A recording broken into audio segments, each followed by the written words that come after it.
Hello, everybody. How are you?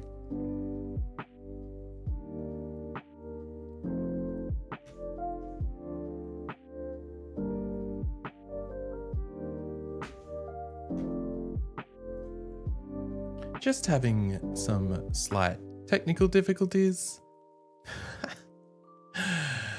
You know how it be. Hi, everybody. Hi, Treacle. Hi, Sumi. Hi, Sty. Hi, Crezzy. Hi, Cage. Hi, Scorned. I've, let me say hello to everybody.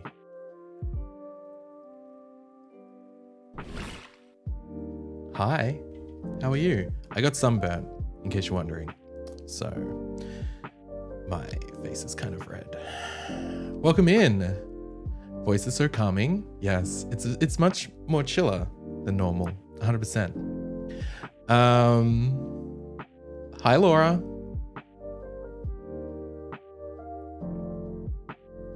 Look at that pretty face. Stop, Sumi, stop. How is everybody? I'm not sure how this is exactly going to work because I know I need to use my camera in their software. So there might be some slight issues, but I have some exciting news to tell y'all. And I'm going to announce it properly on Friday, but I figured I'd tell you guys now as a secret. Can you guys keep a secret? Why is it so shaky?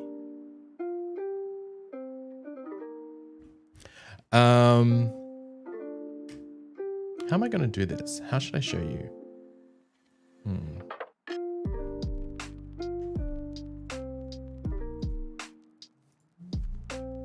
Trekken, how you doing?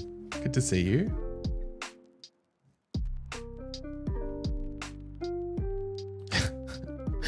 You always sure you know what it is? Fair.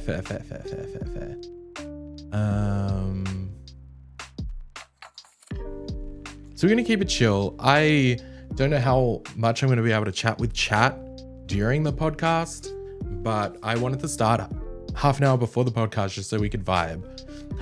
Jazz! If you just deactivate your camera in OBS and then screen cap the pod. Okay, perfect. Sweet. That's what I was going to do. I'm just going to have to like move some things around. Everybody, this is Jazz, the person whose podcast we are appearing on. How are you? Okay.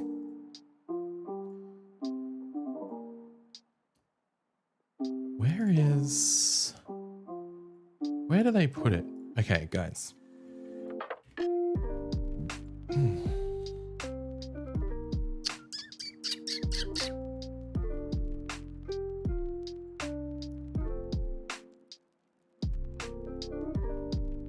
Okay.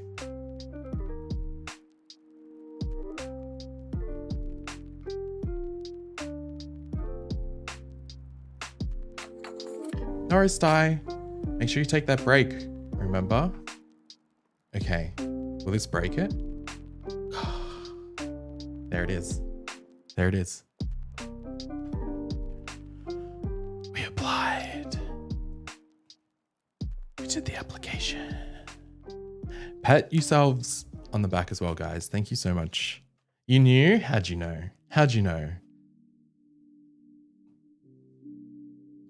It's so very exciting. Look how like white the chat is. I hate it. But yeah, Sumi, Stream Elements is used for YouTube as well. It's a whole process to when I want to switch it over. Screen transition was so smooth. Thank you.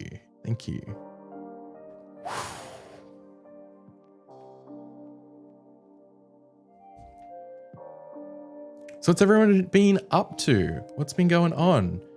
Okay, wait, Jazz. You're starting at 7, right? Thanks, Sumi. It's weird. Twitch is weird though, with the viewer count thing. Thank you, Treacle. I appreciate it. This is nice. It's very, YouTube's very, it's isolated, but it's cozy. You know what I mean? It's very weird, but hey. Oh, you're here? All right, let me, we can start now, that's fine. Let me grab a drink. Let me go to the link you sent.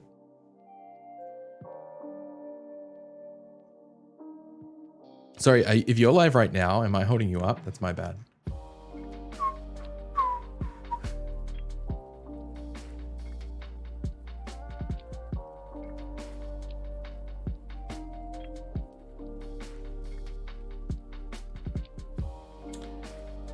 It feels almost as...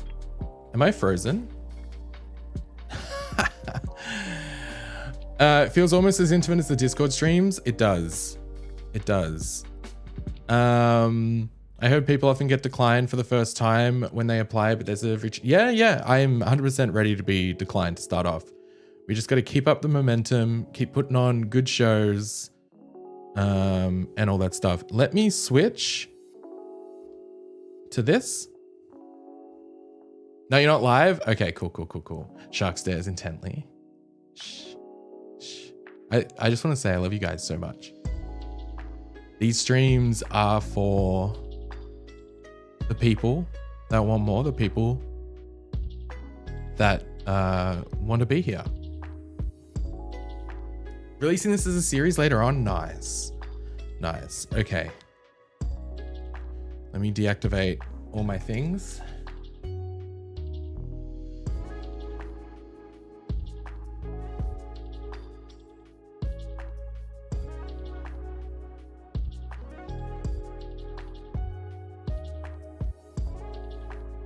Okay, we're gonna go back to Shark Cam for a sec. I'm just gonna deactivate them. Tech issues.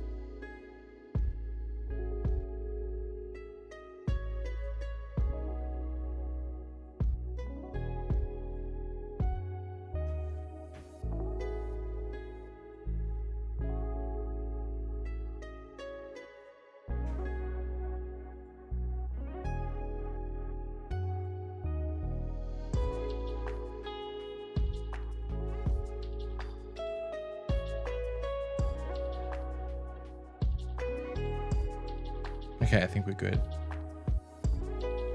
I don't know what the intro scene looks like in the thing, but I guess we will find out. All right, I'm just gonna grab a drink. I'll be right back, guys.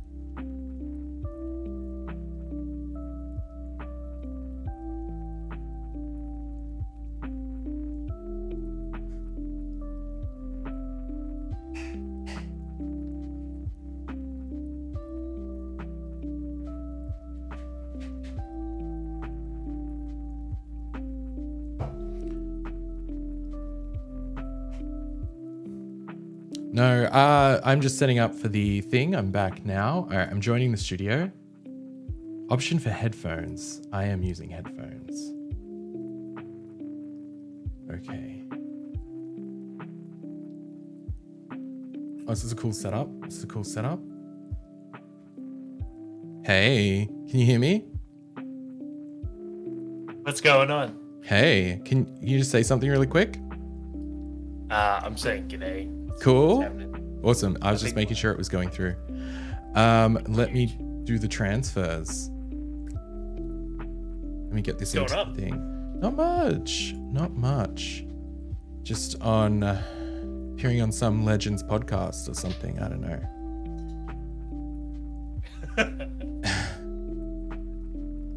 Why? Not yet. Oh, Yeah, we can hear it. Soon. Awesome. Thanks, Treacle. Okay, so I'm going to adjust my camera so I'm more centered.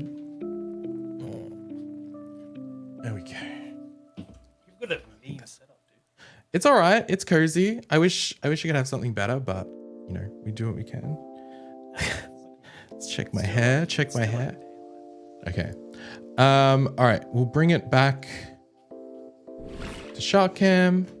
Let's bring in the screen. Actually, no, this should work. We should put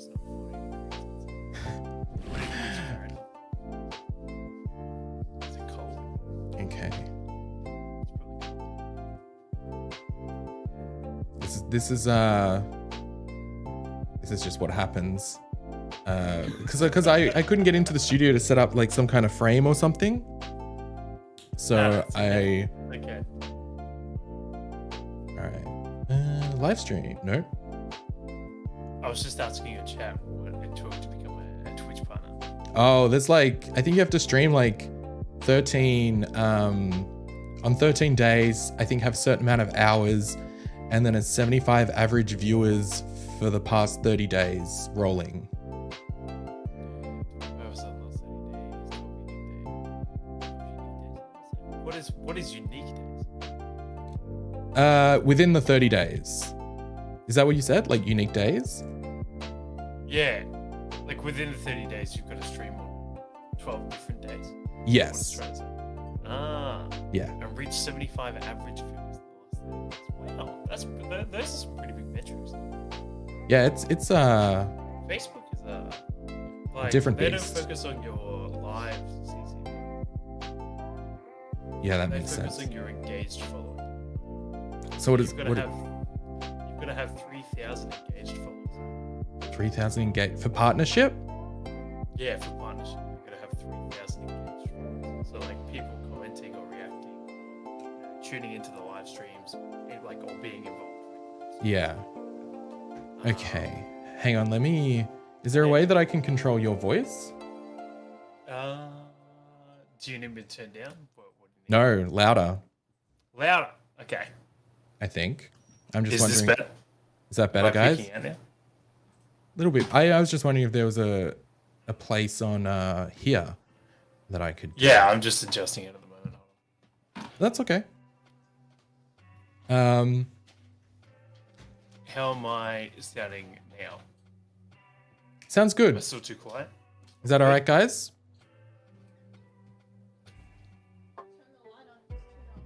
Yeah. How's my camera looking on your screen? Do we look good? It's looking good. But you always look handsome, Jay. You always look Oh my gosh, stop. It sounds better, Crazy? Fuck yeah. Just a bit on the quiet side. Sounds better now. Cool. How you doing? Good, how are you? Doing well. Better than I see your face. But Hey. hey. Jazz is a bit on the quiet side. Oh, better. Better? Okay.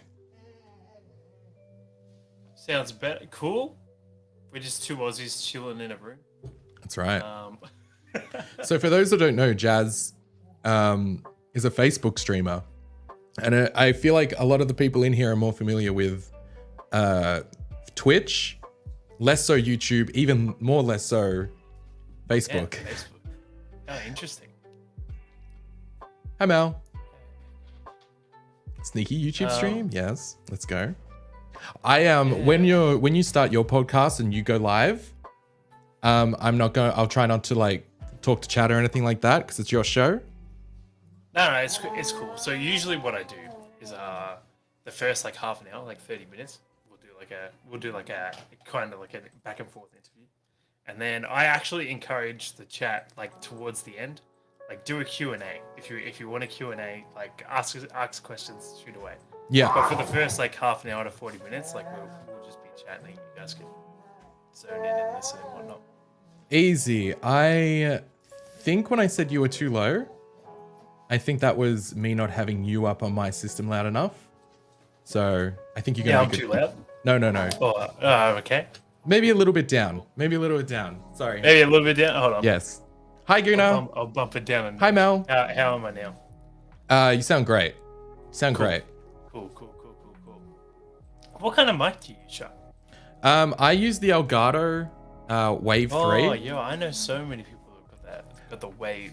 It's better than the cheap XLRs, but Yeah. it's a USB mic. Yeah. So it's good for now. 'Cause I would love an XLR, but oof. what am I using at the moment? I've got podcasters, like Rode podcasting. Oh, nice. Yes. Yeah. Well, I got like the like Rodecaster system with like the audio desk and everything. Oh, Because nice. I was using like a Razer Siren or something, and it just I didn't even know what that is. it's like the El Cheapo Razer mics that came out. And how long? When I first started streaming, it lasted like 10 days. 10 days. How long have you been on Facebook now for? Oh, I think we've just come past 3 months. Nice. So fresh. 3 months. We've done a lot. We've done a lot in 3 months. It's like I know you hit like 5,000 followers. Yeah, we're at 6.2. 6.2. 6.2. Yeah, Nice. 6.2 now. But we hit 5K last week, so we're growing pretty quick. Pretty big, yeah. How do you, Pretty big. I feel like I do have questions for you about that, but I feel like we should wait until we start. Yeah, you're okay. Towards the end, I would say free flow discussion. Like, there's a couple of questions that I asked at the start just to get the conversation rolling, which is kind of like, who are you, where you from, what you doing, and there'll be something geared towards like, do you find it hard to be an Australian streamer when like so much of the audience is American based? Like, that kind of stuff. That'll be, those, I usually have like 5 or 6 questions just to get an idea of who you are. And then sweet. I try to lead it towards like an open discussion. So if you have a question for me, or I've got a question for you, or anything like that, we can kind of just bounce off each other. Because I don't know much about Twitch, which being a streamer, I feel like I should. But I don't know how he. I mean, Twitch is like the happening place for streaming, but I don't know if it's gonna be the final place for streaming. But obviously, there's a lot of things that are up and coming and doing different things. Someone asked, is there a rabbit animal in someone's room with? It is my 2 dogs just fighting it out next to my chair. Mel's trying to get them out of the room at the moment. That's all good. What was I going to say? Someone asked if this software or this browser is better than Zoom. The audio quality that comes out of it is so much better. Yeah, I don't know how. Zoom, like, I look really good on mine, but I assume from your end, I look a little bit more like I'm coming through. You look a video. little bit pixelated, but that's because the live call option on this is it only goes to 480. So like I'll look a bit average. Yeah. That's just a live call. Like you can download a recording in like in 4K if someone has. Nice. Has the capacity, and the audio can be done at 44.1 or 48 megahertz, which is really nice. You can stream from it, and there's just a whole bunch of the one thing with Zoom I record. So the last season that I did the content show, it was a bit of I hit so many different professions in one go kind of thing.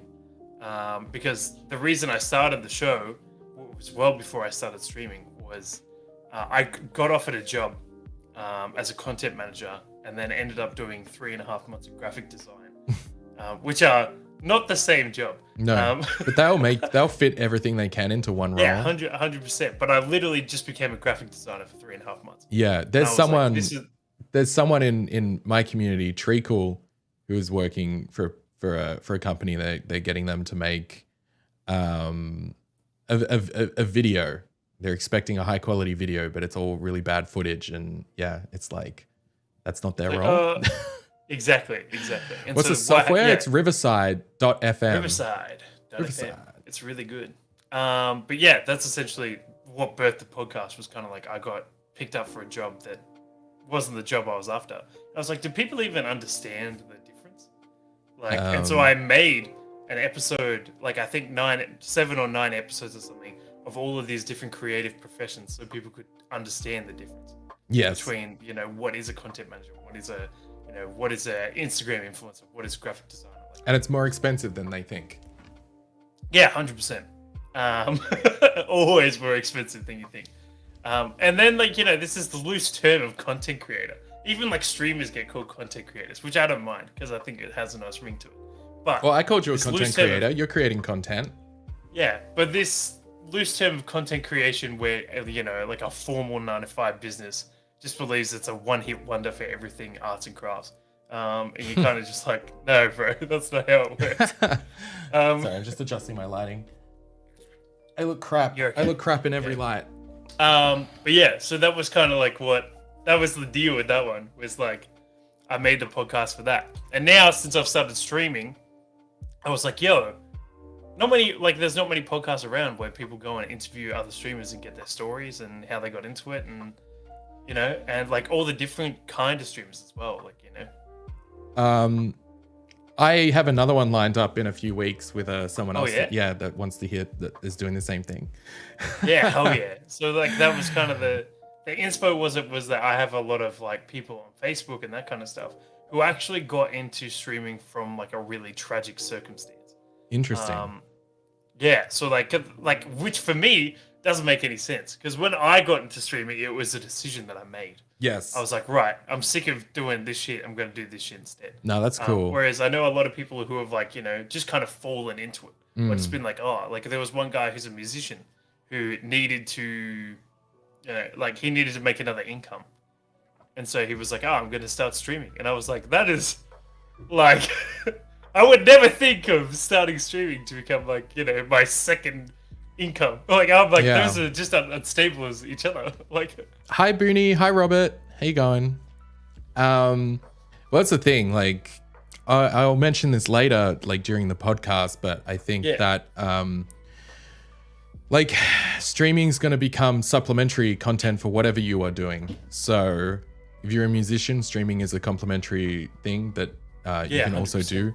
It's not going to be, I don't think, like there will be like full-time streamers, but I think streaming is just going to become in a mainline way. That's why every single platform has live streaming now, like TikTok, Instagram.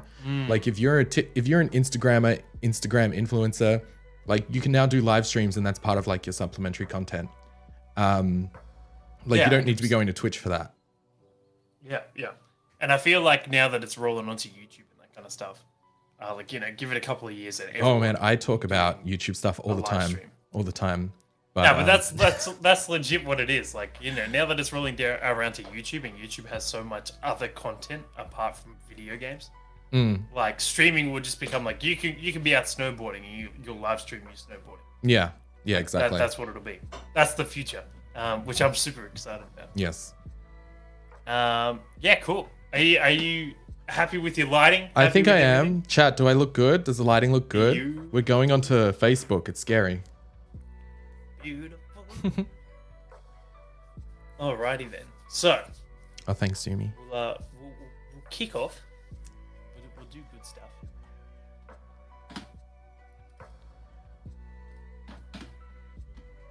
Give me a hot minute. Chat's been wholesome. You take all the time you need. Oh, your community. I'm just gonna say, the couple of times that I've been in there, they've been sick. Like they've been really good. Yeah. Everyone's super welcoming. Like I really enjoy I've only jumped in your streams for like 10 minutes at a time or something like that, and it's usually right before I'm about to go live. Yeah. And I'm like, oh, Jake's on, and then I like come in here. I get like a little notification on my phone, and I'm like, hell yeah, Jake's on. Gonna go talk to Jake for a bit. And everyone. Like, oh, I mean, Jazz, g'day. And I'm like, oh, what a wholesome man. Yeah, everyone is very good. Everyone,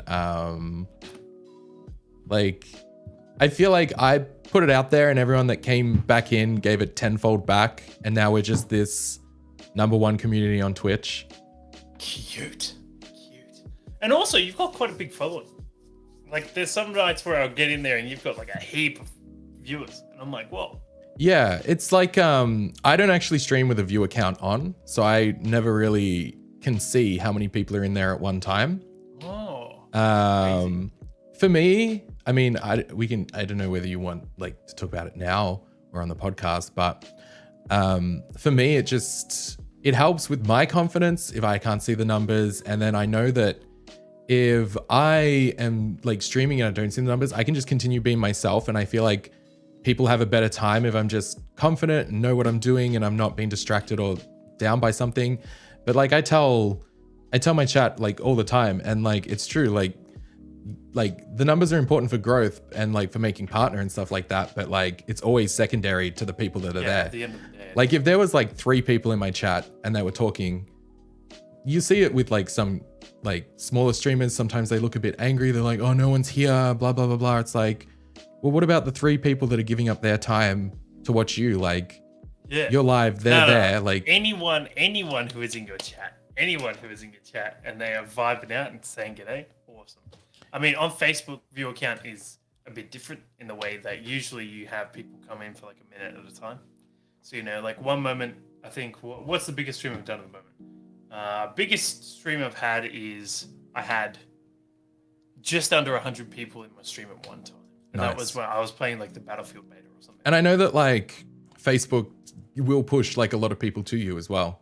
Like they've got pretty good Facebook will push a lot of people to you, but especially when playing an FPS game, they're there for like half a second. I'm not gonna lie, the only streams I've seen fed to me on Facebook is like a cow walking along some weird thing in GTA. Yeah, the only and it's always like pre-recorded and no one's actually there. And there's like 24,000 people watching it, and I'm like, what's gonna happen when he gets to the top? Gets to the top, just starts walking back down to the bottom. I'm like, okay, people are here. So there's actually real streamers on Facebook. Not sure if you're aware. Yes. All right, sweet. So, sorry, I was just jotting some things down. You do you. How long have you been on? Sorry. How long have you been on Twitch for, Ben? I've been on Twitch for, when did I start? July 2020. So. July 2020. Oh, a while. Hello. 2 years. Well, year and a half. Come on. Year and a half. No, we're not quite there yet. So. Jeez. Almost 2 years. 1 year. Right, Cat Dad? 6 months. Killing it. True, Booney. True. How are you, Booney? So good to see you. And do you go by the Lonely Shark or just Lonely Shark? You can call me Shark. Shark. Cool. My friends call me Shark, but Lonely Shark is the thing. The Twitch name is Lonely Shark Mel because Lonely Shark was taken. But when we get that partner, baby, we're gonna be getting rid of the Mel. Oh, okay, cool. So, really treacle. Extremely attractive ladies playing FPS and pouting a lot at the camera. Oh no, it's not. No, they don't pout. They just have the most amount of cleavage you can see before it's pornography. That's what it is. Right. I'm not even going. That's a typical stereotypical Facebook streamer right there. All right, Cool Beans, Shark, we got you. A Twitch streamer with a partnership in sight, yeah. I don't know. Like, we're manifesting, but to be honest, like it's really tough even when you go to apply. So it could take like 6 applications or whatever. Yeah, see, that's a whole different process to what happens on Facebook. So I'm definitely going to ask you about that. Cool. Yeah, beautiful. Hi, Chai. So much beard. You love it? Yeah, Jazz. Yo, do you know what? It's actually just starting to regrow. Jazz only has people on with weaker beards than him, so can remain. I don't think so. I think my guest tomorrow night, it will have a stronger beard game than me. I used to have a stronger beard game than him, but then I chopped it off. Then you chopped it off. Yeah, I chopped it off. What's I your got sick brand? of being a Viking. I got sick of being a Viking because we were in lockdown for 4.5 months and I was eating beard hair. Cool. All right, let's do this. Cool. I was just jotting down your intro. No Something worries. that'll, Sounds good. Can't something wait to hear we'll it. redo in the final edition, but it'll sound good. I'll talk you out. I'm very good at it. Okay. I'm excited. All right, chat. Thank you so much for hanging out and being here. I'm gonna steal Mr. Shark for like 30 minutes, and then if you've got Q&A and that kind of stuff, hit us up with that at the end. Any questions that you have for me or Shark, shoot away at the end. Let's do it.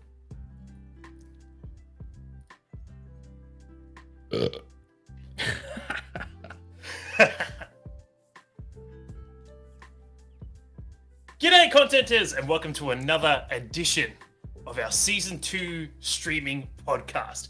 This time we're talking to Lonely Shark Melb, who you can find on Twitch.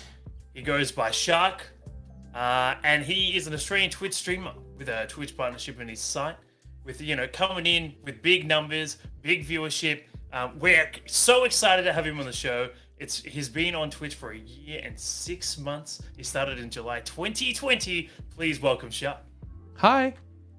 Hang on. What's going on? Oh, wait. Hang on.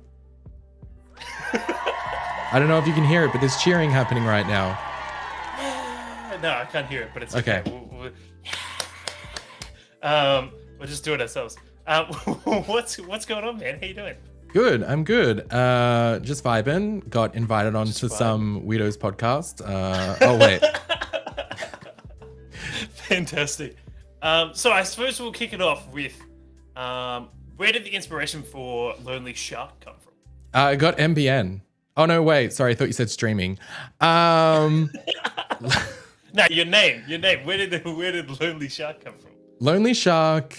Where did Lonely Shark came from? Lonely Shark was invented in 2012.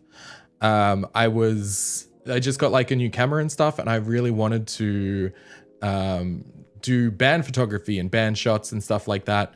So I needed like a name to go under, and I really like sharks, and sharks are generally, lone creatures, and I was doing the photography and video stuff by myself, so I was alone. So I was like, Lonely Shark, there we go. And it was a name that I could sort of morph into something that didn't really mean anything. Oh yeah, that's awesome. Cool. And so obviously that crew started your journey as a content creator. Now, from a content creator to streamer, how did that transform? So where was I? I was sort of in between. I've shot a whole bunch of like music videos. I've done a whole bunch of band stuff, and it was fine. But it's a completely oversaturated like sort of place to be in a creative field. You know what I mean? So I decided, why not take it further into a even more saturated field in the entire world? No, but I picked up NBN. We just got NBN. And I was like, you know what? It's the pandemic. I'm just going to start streaming. If I'm going to play Dead by Daylight anyway, I may as well just do it live, right? And I was like, fuck it, let's do it. And then I did it. And then that's how it started, basically. Awesome. But I wasn't really calling myself like a content creator then. I was just kind of like doing it for fun. Yeah. And then you just kind of fell into what is Lonely Shark Melbourne now? It's my world. You hear that, chat? It's you are my world. I'm sure so many people in your chat are yes. It's something. I sort of fell in love with it, like, because I had done all the photography, I'd done filmmaking, I'd done editing, I'd done production management throughout my life, and then none of it really ever sort of stuck with me. Well, it did. I enjoyed it, but I always felt like I was missing out on something else. Like if I was editing, I'd be like, oh, I really wish I could have shot this. Or if I was shooting it, I'd think about editing it. But if I was, directing it, I'm like, I wish I could have written it. And then like, I wish I could have planned like things. So the first time I started doing streaming, it sort of came down to, hey, this is literally like everything that I've always wanted to do wrapped into one bundle, and I have full creative control. And yeah, it's the first thing that I've ever done creatively that I felt like I really had like that I was meant for it. Does that make sense? Yeah, it makes sense. It sounds like you met your true call. You found your purpose. Yeah. Yeah. It is a bit like that. That's awesome. So what was the initial response? Like day one of streaming, how did it go down? It was fine. It was just my friends, like two of my friends watching, and we were just playing DBD. That was it. And that's all it was. I think one of the first streams I was streaming like some dinosaur game, but like no one was watching, but I was having fun. I was more obsessed with the fact that like the footage was being saved somewhere and it was being stored online and I could go back and watch it. And that sort of appealed to me. Sort of like if I was making like a film, it would take months to make. But when I'm streaming, there's like an end product of something that I did and I can take that and work it into something else. Yeah, that's really cool. And so day one response, two friends watching, playing Dead by Daylight. How nervous were you hitting the go live button on the first day? I'm still nervous hitting the go live button. Still nervous? I think the day that I'm not nervous is the day that I don't care anymore. So I think the nature of going live is terrifying. And no matter how good you are or how good you get at doing it, like going live it's still scary. Like you don't know what's going to happen. Is it going to be a good stream? Is it going to work out? Am I going to break another game and have to find something else to play? I don't know. Yeah. But I don't know. I don't really know the turning point. I think the turning point for me where I started taking it like more seriously was maybe like 3 or 4 months in. And it got to the point where I was like, I would do my streams, but then in my downtime, all I would do was watch YouTube videos and watch things on how to improve, how to do things better, how to like have more engaging things to happen on stream. So chat can be engaged. And then ultimately, then I started looking into more just like, I guess the marketing side, not so much the marketing side per se, but like, how do I treat this? If I was going to make this a full-time thing, how do I treat it with a business mind? And so just going into it with that kind of mindset. Yeah, because that is quite a current thing, yeah? Because like when you start streaming and you want to get serious about it, like you've got to run it like a small business. Yeah, essentially, yeah. Yeah. And so like running it as a small business, like there's certain things that you've got to meet, you know, expectations you've got to get in order, like, you know, certain metrics you have to achieve in order for it to be. Yeah. So I completely understand that. And like, do you reckon at 3 to 4 months is when it kind of like the switch flicked? 3 to 4 months, and then I was stagnant. I was stuck at about like 20 to 30 viewers for like multiple months. And I wasn't really growing. And that's when I realized I had to be doing more than just playing like a game with my friends and like have people just watching, because like it's not, I mean, my mindset whenever I go into things is like, what's in this for the viewer? What are they going to be expecting? What are they going to be watching? Why should they give up their free time to spend it with me? And how can I make them like, you know, feel like that they're a part of it rather than just watching it? So I think that's a very important mindset to have. Yeah. Because I've met so many amazing people through Twitch, like even like, because I'm streaming right now as well on YouTube at the moment, but yeah. Like all the people that are just here now vibing, like, are all amazing people. You guys are amazing. And like the metrics are something that you think about, but at the same time, it's not something that I dwell on, because I think the day that I like think too much about like the numbers or like the metrics or like, I don't ever want my audience to feel like they're just numbers to me. And that's like part of the reason why everyone is so kind to each other and everyone's so welcoming when we come in, because we are a community and we're better than the numbers. And then if we can just focus on like that community, then the numbers will follow. Like there's no need to really worry about that. And if they drop off, that's fine. Like we're just going to keep going strong. Yeah, that's awesome. Now, obviously you're on Twitch, okay? Which plays a bit different to a lot of the other people that I've had here on, like, you know, on the podcast who have been on Facebook and all the rest of it. And so I just kind of want to know, like, what is kind of the default settings for Twitch? What struggles have you had on Twitch? Discovery is like a big issue on Twitch, because it really is sort of a king of the hill situation, if you know what I mean. So like the more viewers you have in a category, the higher up you are. And I mean, they've added new features like recommended channels, but even then, Like it's nowhere near the discovery of like other streaming platforms. And I think the default, it's really hard to sort of get off the ground, but for anyone that's like starting out, I would say the best thing you can do is to sort of like, there's a few things. The first thing I would say is like really think about what you're going to be doing there, because if you're just going to be going in and playing like a game and like how you would if you weren't live, like that's not really gonna, no one's going to want to like come along. No one's really going to want to like stick around. Like what can you offer? So for me, I had to think about it. And part of the thing was like, you know, I've got friends in real life as well that, and my friends like me. What is it about my friends that want to hang out with me? I hope your friends. Yeah, me too.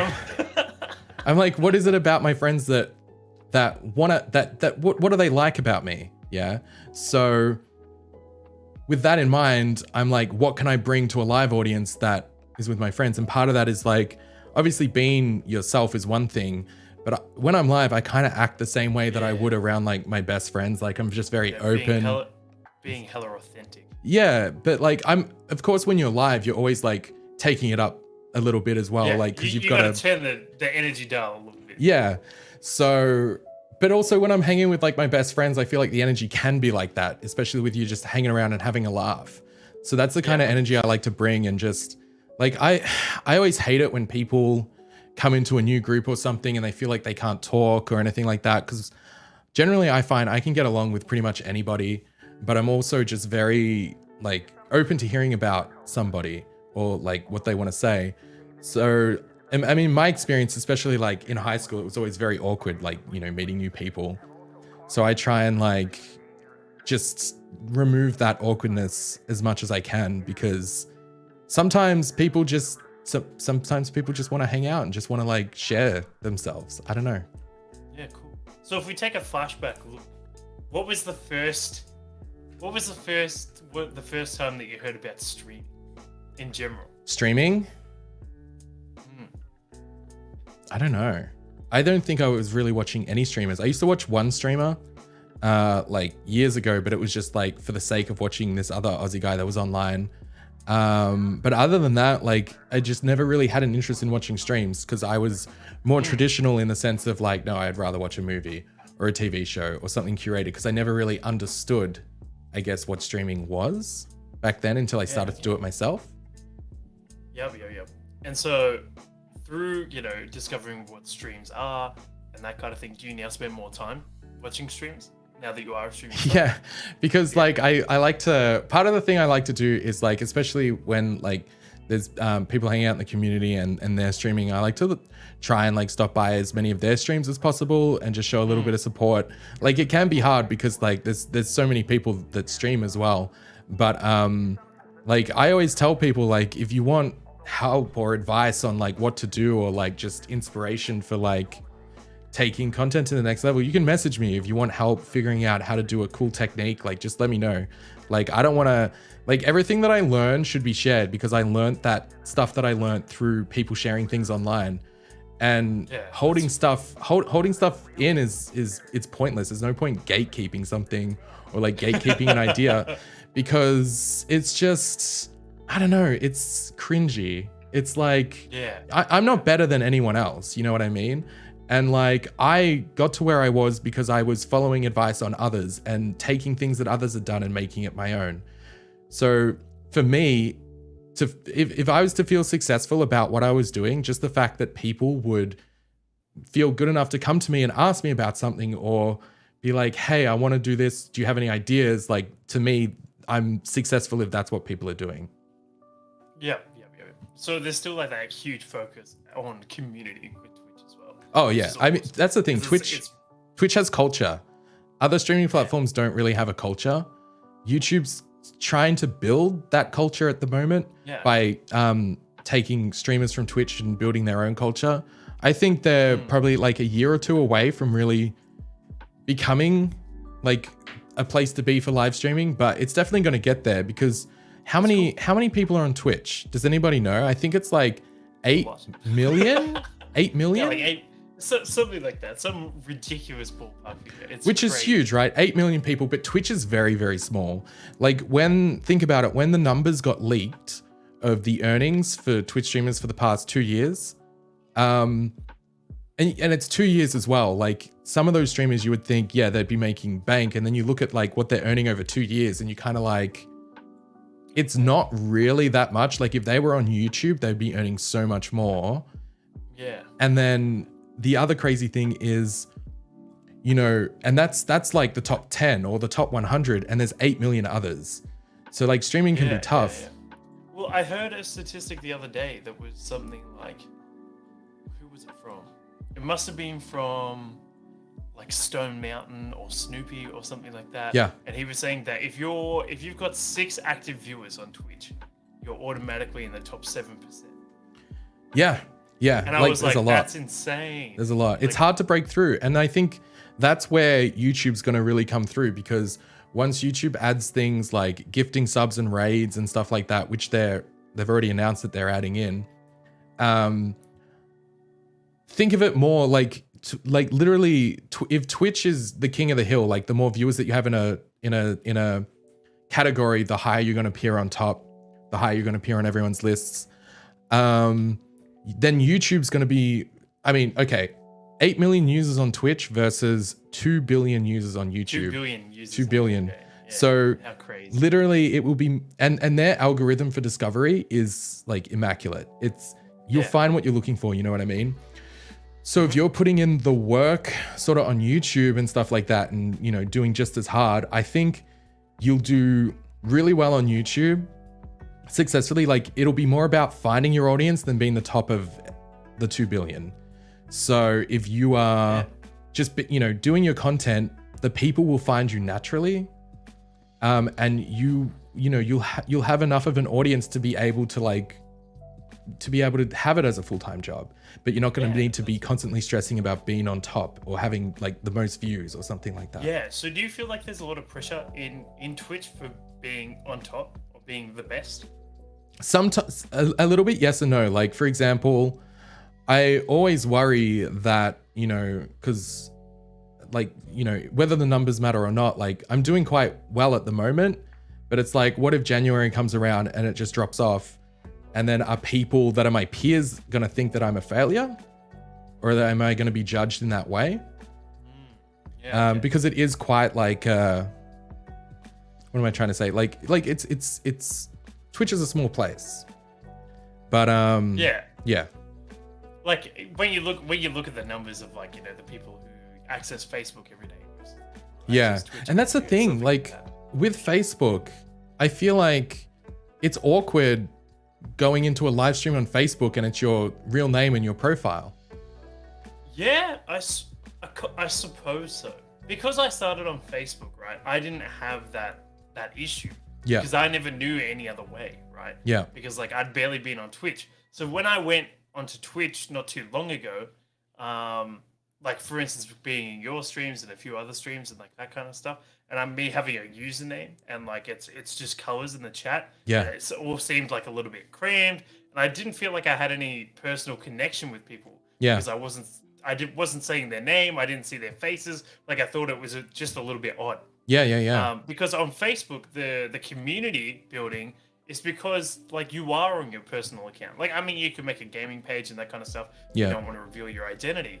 But like a lot of it is like you're getting to know people's first names, so you have that connection. Because when someone likes my stream, I call them out by name. Like I say, "Hey, Eliza, thank you so much for liking my stream, dude." Well, for example, it was really interesting when I did one of my YouTube streams. They're in chat at the moment. They've changed their name now to their username, which is Scorned. Yeah. But they subscribed and it came up with their like, I guess their old Google Plus name, their government name, like first name, surname, and I called them out on it, and it was very awkward. And I think it's just a name like that. I think it's just a level of we're on the internet, and like a first name, surname is, especially on Twitch and things like that, it's almost like the equivalent of like doxing in a sense. Like some people, some streamers on Twitch don't want like their surname known, because like that's an issue, especially if you're like a really, really big streamer. If someone finds out your surname, then, you know, that's just one step to getting a stalker that could like find out where you live or steal your identity or stuff like that. Yeah, that's understandable. Yeah, so it's interesting. Like, I guess Yeah, that's sort of the culture though of like yeah. Twitch is like you have a username, and I mean I know so many people from their username. Like, so we've done catch ups before in real life, and I don't really call anyone by their real name. I'm just they're their username to me. But like, it's Yeah, not like I'm trying to be rude. It's just I have so much connection to that username. Yeah, and who that username identifies as a person. Yes. Yeah. Yeah, So I get it. I get it. Yeah, see, for me, it was the other way around because I've been on Facebook and I've been calling everyone their first name. Switching to a place that has a username first would just be odd, if you get what I mean. Because I'm so used to connecting with people on a first name basis now. yeah.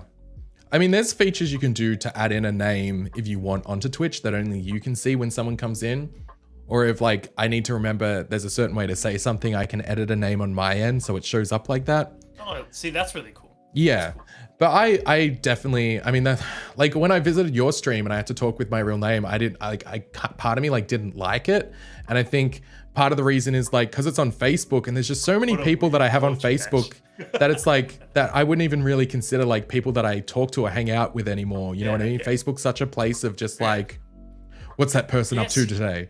And then you just, what's this person been up to for the past year? And you just have a little stalk on their page. Like, I feel like it's very, like, I'm not on Facebook. Like, I don't like to post on Facebook. I just feel like it's a bit weird. So me interacting on stream on Facebook, I'm like, who can see my activity right now? Who knows what I'm doing? Yeah, well, see, that's the thing. Like, one of the big things that I was just doing like a workshop Wednesday last night. And workshop Wednesdays are a thing that I've just started where I host a stream and we talk about, like a big topic like motivation or goal setting or something like that, right? Yeah.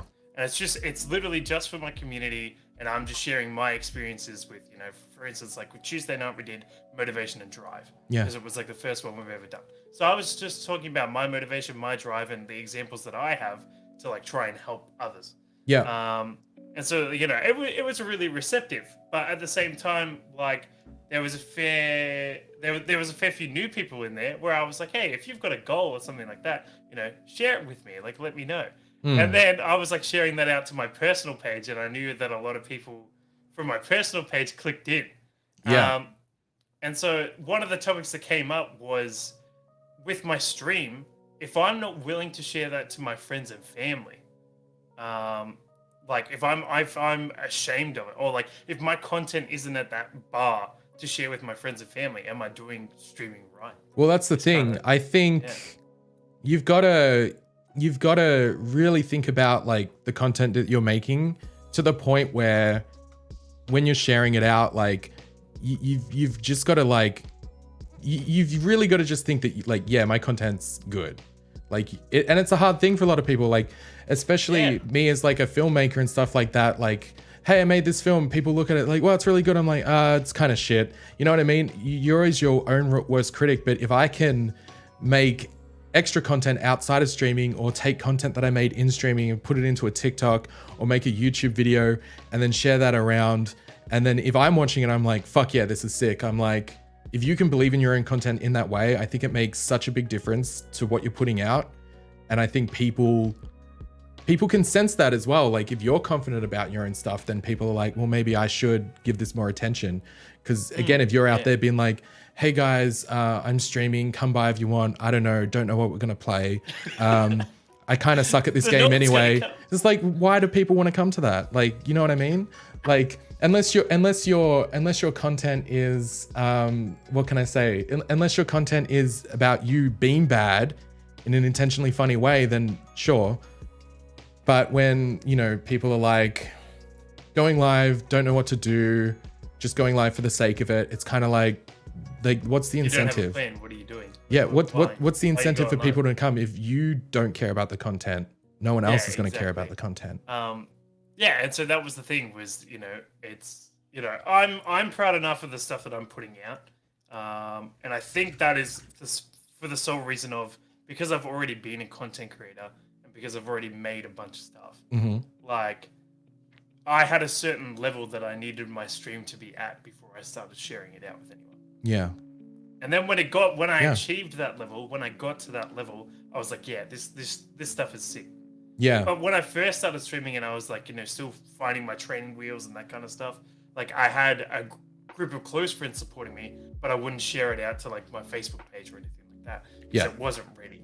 And that's fair. You got to, that perfect your craft, get it to a level. And that's the thing. There's so many people that won't start streaming until they're like, no, I need to get a mic first. I need to get a better mic. I need to like, I need to get some lighting and all that. It's like, just go live. Like, it's not going to be perfect to start. Like my first stream sucked. And I knew that it sucked, but like the whole point is you do it, you watch it back, or like you learn from the experience. And then I literally went and watched my first stream today. Yeah. As I was making a montage. And for the first 10 minutes, I didn't have microphone audio. I had no idea. We'll say that's how you learn. Yeah, that's the learning curve. And like- then like it was like I made up some bullshit excuse.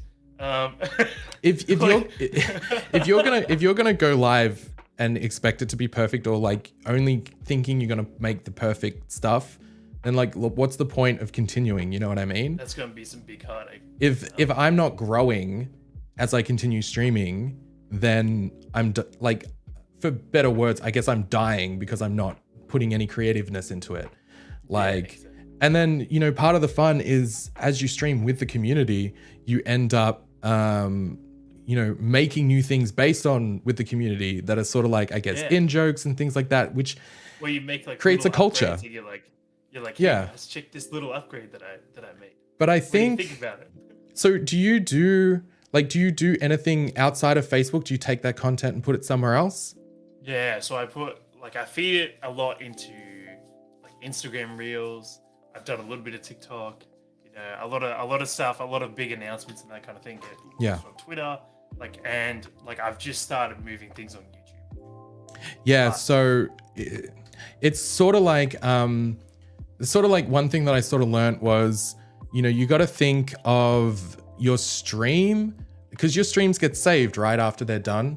So think of it as just like a video recording. It's like, okay, was there 30 minutes in there somewhere that I could cut into like a 10-minute video, put it on YouTube and give it like a title that is like a premise.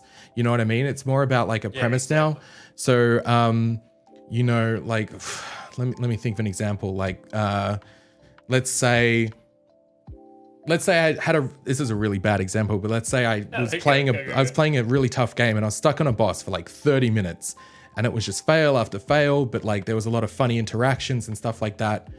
You could take that out, edit it into some smart, fun editing, put it onto YouTube with a 10-minute timer and just call it something like, I don't know, have a clickbait title about fighting this boss or something like that. But exactly. like that's something that's clickable and it's not just like Lonely Shark stream 10th of the 3rd to 2021. You know what I mean? Like no one's going to watch a full stream that isn't live. See, that's the thing with Facebook, you actually have like marketing titles. Like, so your titles and your descriptions are the things that you put out to like try and get that clickbait. So like, for instance, when I play Halo, like one of the things that I was putting out was, and the shooter is a Spartan, which is like a really famous line from like Halo Legends. Yeah. Which is like, a little anime that they launched. So anyone who is a dedicated Halo fan would know it. And so that like I had a lot of people coming into the stream because of that title. Yeah. And so like that's the I think, can you do that on Twitch? Like have a title? Like have a title and a description and stuff? Yeah. Actually, for the past like week, my title has been voted #1 community on Twitch. And then in brackets, by the community. Voted #1 community. By the community. Why didn't you tell me that earlier? I would have put that in your intro. By the community. And I think it's been good. Like we've been getting like just a lot of people coming and being like, oh, what's this about? Obviously it's a joke. We're not the #1 community on Twitch, but we did do a poll in stream one time and we all voted yes. At least 14 people voted yes out of like the 17 that voted. So yes, by default. That's awesome. But that's part of the culture that'd be like a community in joke. But I think like, someone just said in my chat, like, just go live. It's like the best thing to do.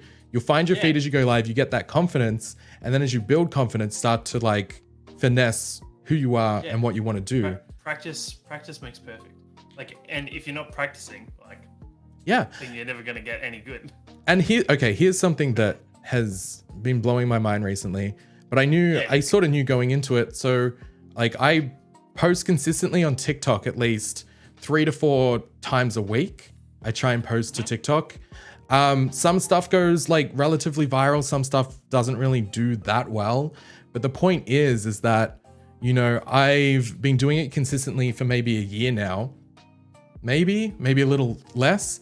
Doing it consistently for a year now, to the point where I've had a few people come into stream recently that were like, oh, hey, I recognized your name from like TikTok, or you always show up on my TikTok feed. So I thought I'd just come in and see what it's about. They didn't they didn't like actively search me out, but I just like popped up on a recommended somewhere or something. And they were like, hey, like I remember that name, and they've come in and mentioned that. And I'm like, it's less about trying to go viral on TikTok, because gaming videos aren't going to do well on TikTok.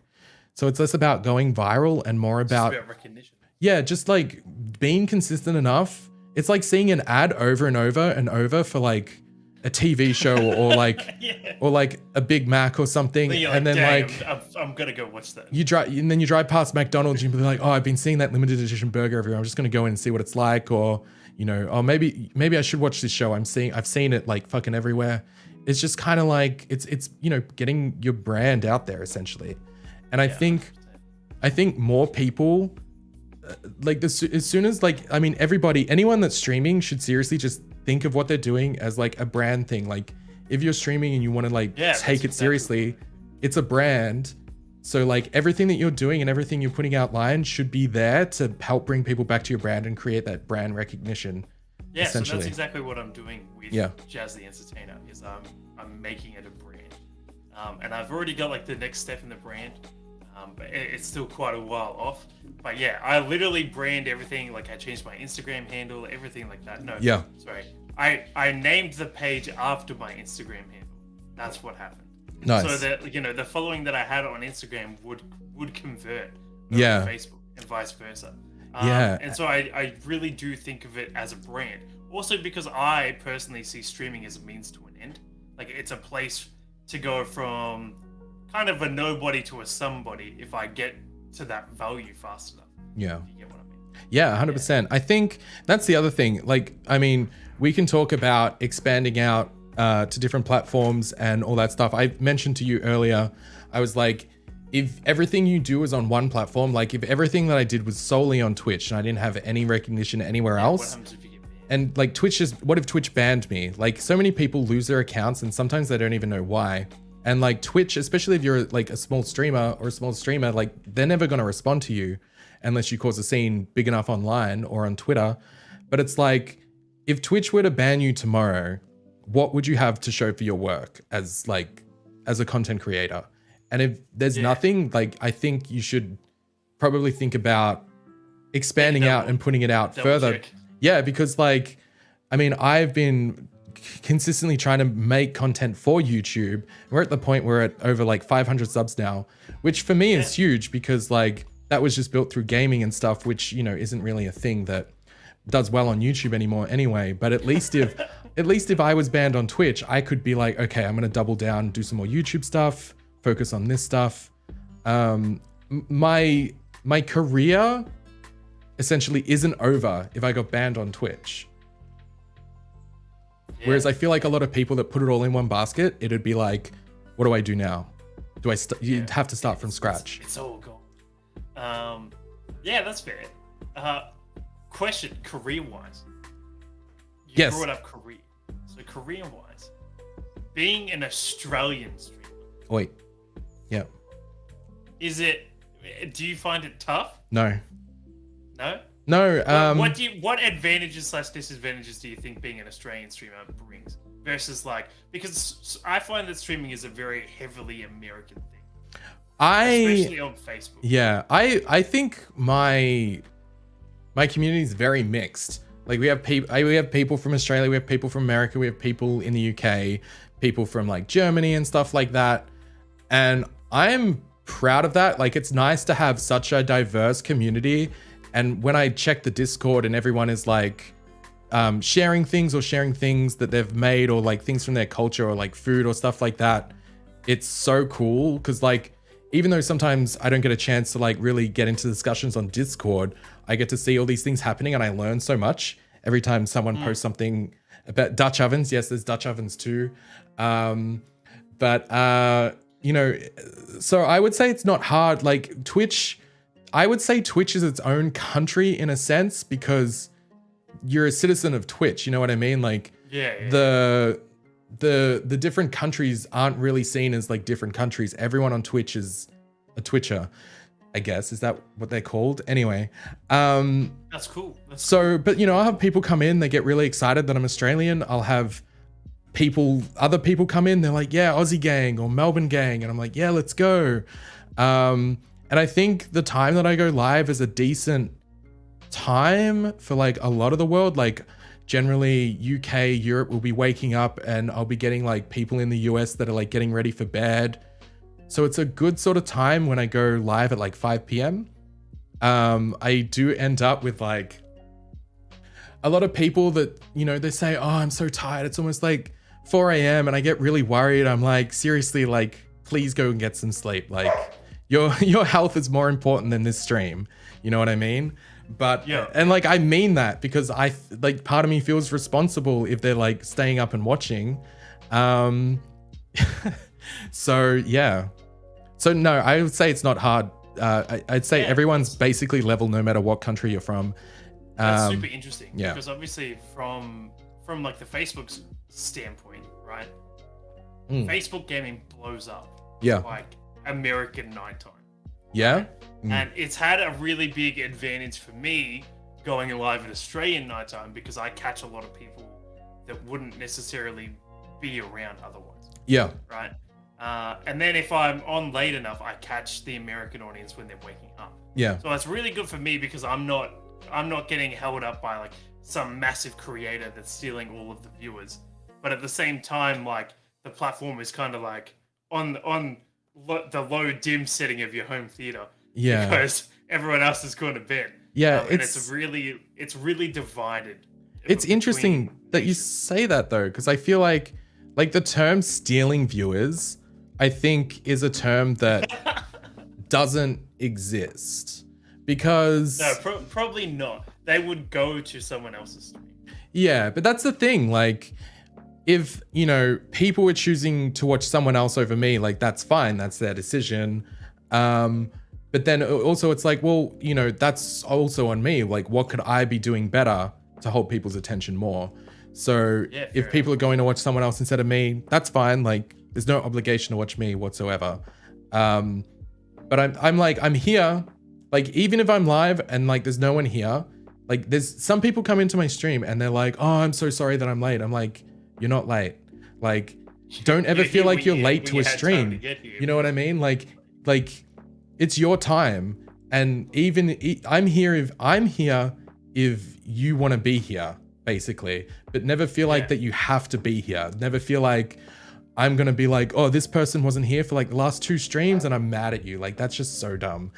And there's some people that I think worry about streaming the same time as like maybe another streamer, because they're not going to get as much views or whatever. But to me, it's not a good mindset to be in because Twitch is a community as well. And like people watch multiple streamers at the same time and go between them and have tabs up. So like, it's never, if you're a streamer, never like fall into that kind of mindset because the only thing it'll breed is toxicity in your own brain. And then you'll just end up resenting what you're doing rather than just enjoying the moment. Yeah, that's fair. I do have like quite a few viewers who like watch multiple different content creators at the same time. There's one guy, Larry, who watches like 14 different streamers at one time. And I'm like, how? Yeah. Oh, there's people on Twitch that'll watch like 40 streamers at once. You know what I mean? They're the real MVPs. Like one, how does your bandwidth handle that? And 2, like, how do you keep up with all of those voices? Do you mute some of them? Like, I have so many questions for that man. Yeah. Yeah. Well, and just to go back quickly to like expand, like, you know, you can put stuff on YouTube, and some people will find that like YouTube isn't really like, oh, I put stuff out and I got like 1 view or 2 views. But then that's a whole other beast. Like, you can learn a platform and learn how to work that platform to the best of its ability, like Twitch. But then if you're trying to put stuff on YouTube, you need to learn like the SEO and like the algorithm and how it's going to work. Like, the fact that Twitch will take the keywords you use in your file name of the thing you upload and include that in search terms. So you need to be thinking, when I upload this file to Twitch, I recently did an upload of my video of the Mortuary Assistant, and I made sure the video was titled Mortuary Assistant Horror Game. Because I'm like, when that uploads, YouTube's going to take that file name and use it in part of the SEO for people to find it. And then you got to think like thumbnail.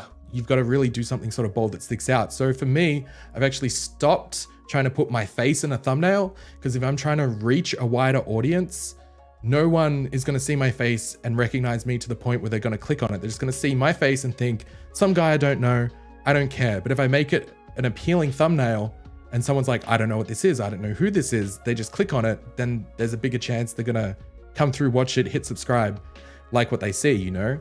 So yeah, like with my horror game, I was like, you know what? I'm not gonna put my face screaming, that's so dumb. I'm just gonna make it like the eyes of like the lady looking really evil. And then for the title, I'm like, what's a bold title I can do? And I just was honest in the title, but I was like, the scariest game of 2022, because it was a demo. So it's coming out in the 2022. Yeah. So a lot of my thought process here is when the game like launches in like Feb or March or April, there's going to be more searches for it online. So this video is going to get hopefully a resurgence of people being like, oh, they'll type in Mortuary Assistant. They'll get this video that says the scariest game of 2022, even though I haven't put Mortuary Assistant in the title, but I don't need to, because the SEO is there to make sure it gets recommended. I actually checked my YouTube stats before this show. I actually checked them for that video, and it said that maybe 30% of the views were coming from search terms Mortuary Assistant. So I'm like, okay, it's working. How cool. That's cool as. So like, that's what I mean. If people ever want to talk day. like ideas for like YouTube and stuff like that, I could just talk about it for ages. Yeah, how cool. And obviously like that's the thing with like every streamer that I've met so far, right, is always just so ready to help if you need a hand. Like, especially on your individual platforms as well, because like obviously Twitch and Facebook are two very different beasts. Yeah. Same with YouTube. And like, you know, you've almost got to treat each platform like a different book. Oh, you do. You can't, you've got to optimize. You need to like make sure that the optimization on like, you gotta make sure you can't just put a clip up on TikTok. It's like, I need to optimize it. I need to make it fit the ratio. I need to move things around, maybe throw in some subtitles, like really make it work for the platform for it to succeed. Really make it pop.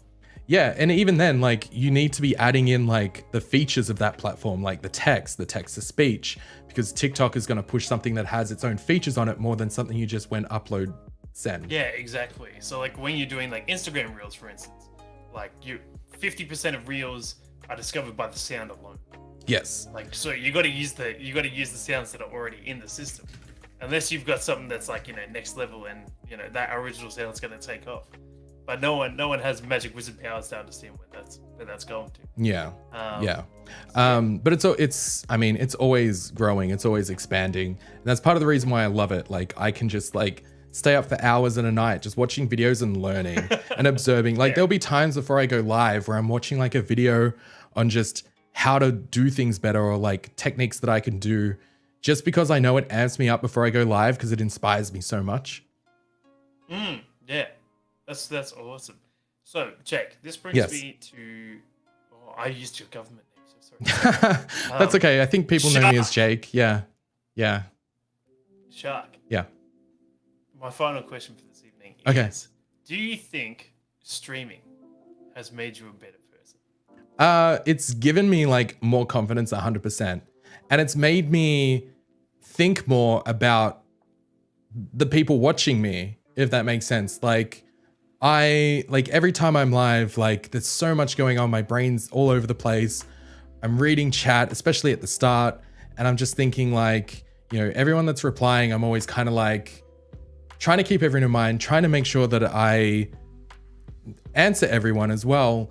And to the point, like my biggest anxiety, I'd say my biggest anxiety when it comes to all of this is like missing somebody, and then them feeling like they were either ignored intentionally, or like I was just avoiding them, because that's not what I'm about. Like if you're in the stream, I 110%, in my mind, my stream is more about community than anything else. Like sure, I play horror games, but it's like a shared experience, you know?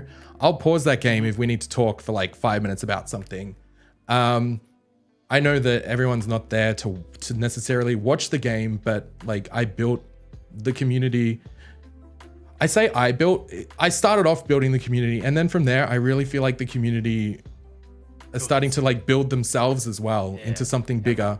And that makes me feel good. I think I would say it has made me better in the sense of like becoming more confident in myself and more of, I guess, I want to say like leadership skills in just like being comfortable in like expressing thoughts or opinions, and in front of like sometimes, you know, just everybody. How cool. Does that make sense? I don't know. Is that cringe? Yeah, but it makes sense. It makes sense. It was wholesome. It was really wholesome. I really enjoyed it. So now I'd say we move on to Q&A. So Okay, anyone Q&A. Anyone who wants to ask questions, hit us up. That's you guys. But thanks for that, Jay. That's okay. Oh, by the way, there is an app called Hover. My chat were just bringing up. I'm not sponsored by them. I saw you talking about it the other day. I'm not sponsored by them, but it's good. It is more catered towards Twitch, because if you're watching a Hover, it'll have like visit profile on Twitch on the bottom of the thing. Oh, cool. But it's basically like dope. TikTok for gaming. Yeah, I was using what was I using? Oh, I've been using CrossClip in order to like yes videos and like that kind of stuff. Hey, that's the thing. Everyone thinks you gotta have the best editing software. Like, no. Like, use whatever is available. DaVinci is free. CrossClip. Whatever's easy. Convenient is what I would say. Riley wants to know if you stream only on Facebook.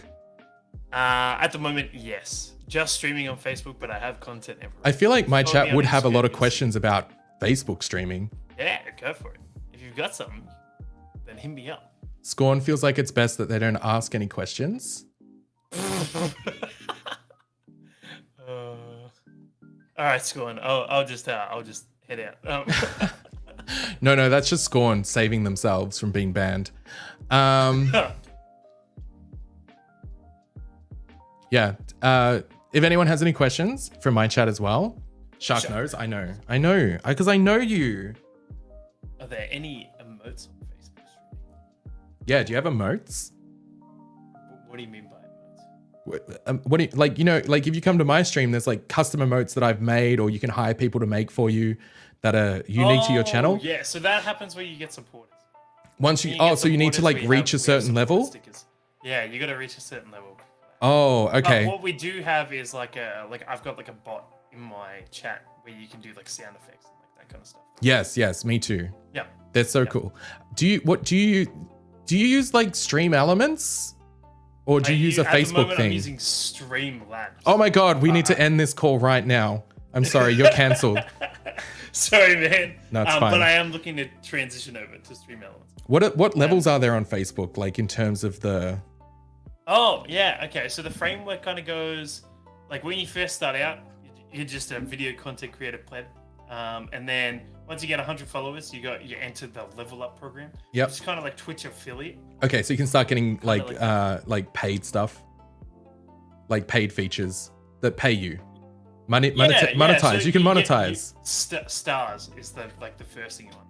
And chat, for those that don't know, stars are like bits. Stars are like bits, yeah, exactly. So then I think the next stage is when you get 250 returning viewers, which is kind of like, what is it? It's kind of like you got to get 250 people to come back to your stream the following week.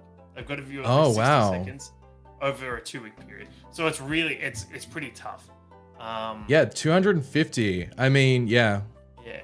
So, and that's how you unlock supporters, and you get like your supporter hub and like that kind of stuff. Okay. And that's kind of, I think you have supporters on Twitch, yeah, where it's like they pay like a monthly subs to support your content. Yeah, subs. Yeah. So that unlocks once you get affiliate. Yeah. So that unlocks at 250 because I feel like the bar for becoming level up, which is wait. So Facebook just doesn't want people to spend money if they can't get 250 people coming back? Yeah, more or less. I mean, you can send stars, but like you can't. Oh, okay. You can still do. But you can't. Yeah, okay. That makes sense. Yeah. Until 250, and then the next stage from that is 10,000 followers is when you unlock ads, but it's ads Wow. for monetization towards you. Jeez, I wish Twitch didn't have ads until 10,000 followers. Yeah, so 10,000 followers is like you run it, you get to run an ad, and then the ad pays you a percentage. But I imagine even though, I imagine ads on Facebook streams are like, I imagine the ad share rev is good for the streamer. Yeah, it is pretty good. Because you've seen when I'm live, you and get stuff. ads straight away or something, yeah? Well, I do a thing where I run ads every hour to take off the pre-roll. So if new people come into the stream, they don't get ads and they can just come straight in without getting ads, because the stats are apparently 70% of people click off a stream when they come in and there's an ad roll of new people. So by turning that off, I think I've seen more growth because people come in and they just vibe straight away. Whereas, but that's the thing, right? So there's so many ads on Twitch, but the ad share is just like garbage. Like the streamer makes nothing from ads, like nothing. Yeah, so I think it's like I made $10 off ads for a month. Oh no, see, like where I'm at the moment, if I streamed 4 times a week with ads, I'd make like $10 a week. Okay, well it's still better. Yeah, and that's where I'm at the moment. I don't even qualify for it. But yeah, it's 10,000 ads and then 600,000 minutes of like content viewed. So yeah, how many hours? See, but it's crazy because like your followers are so high. Like, it's just interesting. Like, it's interesting the way the platforms work in terms of those things, because obviously it's harder to get followers on Twitch, I would say, than it is on Facebook. So the biggest thing I would say, the biggest difference is, one, you can get recommended on Facebook. Yes. And the way, that's kind of like a lucky dip in itself, right? Because you can be playing whatever, and then one day Facebook will just decide to push you. You get like 40% recommendation, and it's crazy. Yeah. And so there's a heap of people on Facebook that always suck and complain that they never get recommended. And that's the thing, like, sorry, just to take over for a sec. Yeah, no, go. Like, it's like, I get like the complaining about like not getting recommended or stuff like that. But if you're streaming and you're complaining about it, it's like, why? Like, how is that content? You know what I mean? Like, if you're live and you're like, oh, I never get recommended or blah, blah, blah, blah. It's just kind of like, is this your content, just complaining about not getting recommended? Because there's some streamers that I know that like, that is their content. Like, that's it, fam. And it's just draining, to be honest. I hate it because my mindset with it is that being recommended is a bonus. Like, if it happens, oh, hell yeah. When someone comes into my stream, they're like, oh, you're on my recommended and you're from Melbourne, so I thought I'd just see what's up. I'm like, hey, like, awesome to have you, like, welcome in. Oh, hell yeah. And then like generally, like, because my community, hi guys, you're the best. So welcoming, to everybody. Like, it's just that's you know, I think that's worth so much more than just being like, oh, you found me on recommended. Oh, I wish more people would find me on recommended. Like, I mean, I can't believe you found me, but like, you know what I mean? Like, it's such it's just not positive.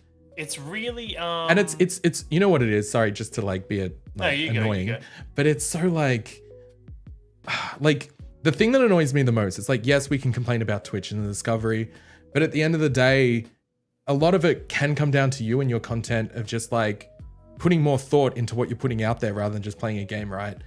But if you're there like, oh, like, you know, not many people came, Twitch's discovery is so shit and all this stuff, it's kind of like, well, like, I feel like you're taking the blame away from you and just putting it all onto something that you can't control. Be responsible for what you're putting out into the universe. And like, if not many people show up and you're trying to do better, at least you're trying to do better and you're going to learn.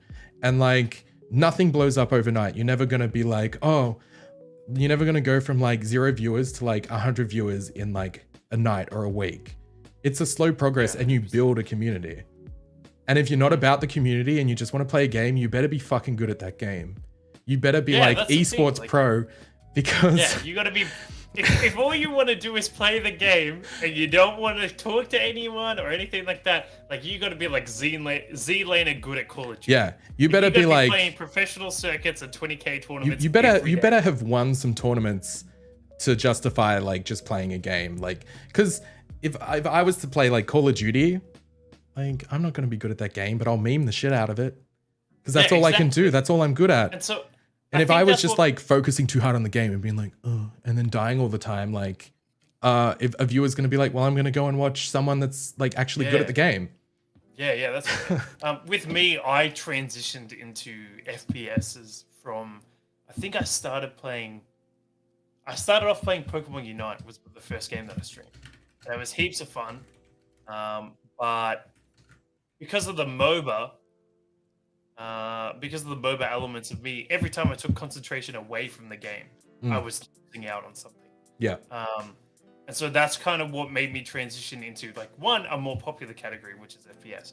But two, if I die in a battle royale or something like that, it means I got way more time to talk to people. That's true. So much of it comes down to just chatting. Like the game, so my chat are gonna think I'm reusing content right now. But during one night of Resident Evil playing, there was like everyone was there and I was just like, you know what, guys, like it's not about the game. We're not, even though I'm playing Resident Evil, the fact that we're all here isn't about Resident Evil. And I said that for me, the games, especially because we're a variety like streamer, so we don't stick to one game. For me, the games really bind me to like a lot of people in the community.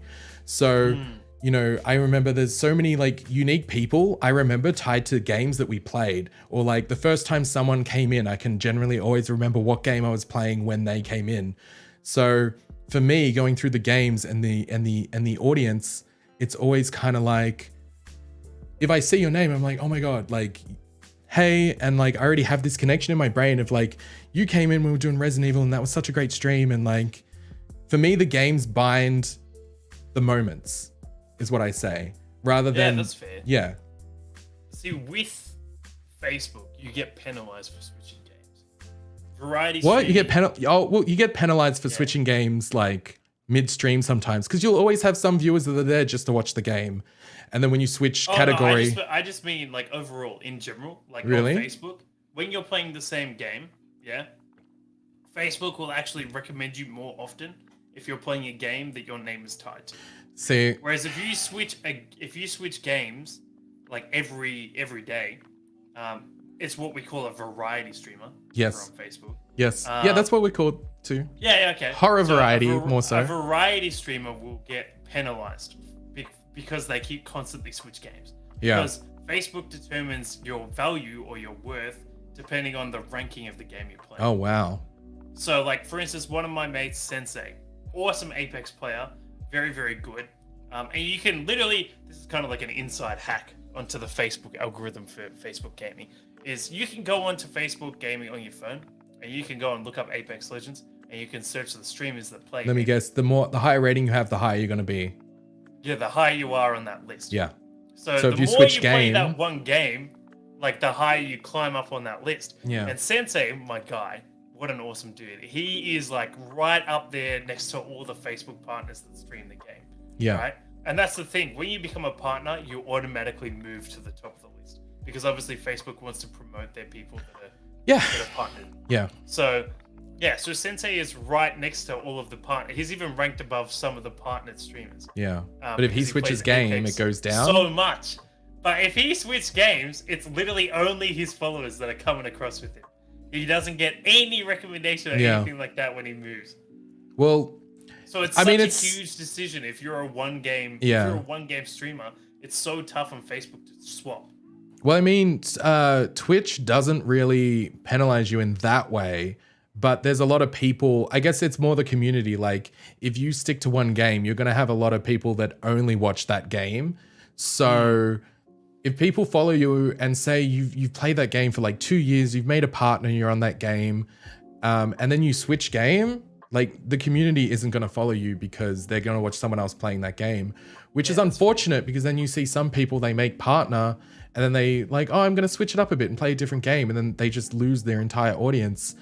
And I think that's like that's sort of like the issue with just like streaming one game. It's like, is it more about the game or is it more about you as, you know, your personality and what you're bringing to the content? In the face, anyway, on Facebook, like you always get those people who are like, they'll come and tune in onto the stream and they'll be like, oh, but when are you playing this again?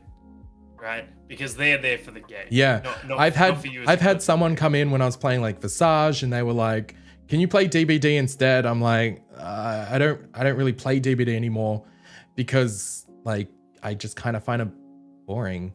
Yeah, DBD's blowing up on Facebook. DBD is huge, right? And I have nothing against DBD, but I've been like, even before I was streaming, I was playing it for 4 years. And it got to the point where I'd be streaming it and I'd be 2 hours into a stream and I'd be like, is it 5 hours yet? Am I finished? And I'm like, if my mindset when I stream this game, if my mindset when I stream this game is it over yet? Like, can I finish? Then I'm not enjoying the game. Everyone watching me is not going to be having fun if I'm not having fun. So what's the point? Yeah, exactly. No, for me, I started off as a variety streamer. And I feel like a lot of people should do that. Because on Facebook, when you get to 100 followers and you get into the level up program, you're automatically boosted for the next 30 days, I think. Okay. Like Facebook does this thing called audition space, which, okay, the issues I have with this is that they don't tell you. It's in like the fine print of when you accept to go into level up, right? Yeah. But no one actually knows, and no one at the stage when they entered into level up is ready for that, because they're brand new. Yeah. Like getting 100 followers on Facebook isn't that tough. Yeah. Right? It's not tough. But then you get this, like you get automatically featured by Facebook all the time. Yeah. You get like a 20% recommendation minimum every day that you stream in that 30-day period. Yeah. But the problem is everyone is still having setup difficulties, or isn't quite confident in streaming yet, doesn't have the right, like it's just a whole bunch of like for instance, when I first started streaming, I was in level up within the first 2 days, but there were still points where I like forgot to turn my mic on at the start of the stream. Yeah. So it's like real rookie mistakes. But they have this level up program where if you're a variety streamer and you do get that featured, regardless of what game you're playing, you're getting pushed out. Yeah. Right? I think this is a whatever thing. game you have tagged up, you get featured on. Yeah. So it's kind of like start off as a variety streamer, grow your audience by switching game every day, and then you'll know the people who come back for you. Yeah. I think that's I think that's something that we grew like with my community is like that was the mindset going in. Like when playing like indie horror games and stuff like that, like the thing is when we play like indie horror games, we might find someone that loves that indie horror game that just shows up to the stream to watch the playthrough. And then maybe they'll just love hanging out so much they want to come along for whatever game we're going to do next. And I think exactly. I had a friend that recently just got partnered on Twitch, and he said they send out a newsletter that has a featured list of the latest partners that week that he was included in. And he said it's really weird because a lot of them are just like, they're all dedicated to one game.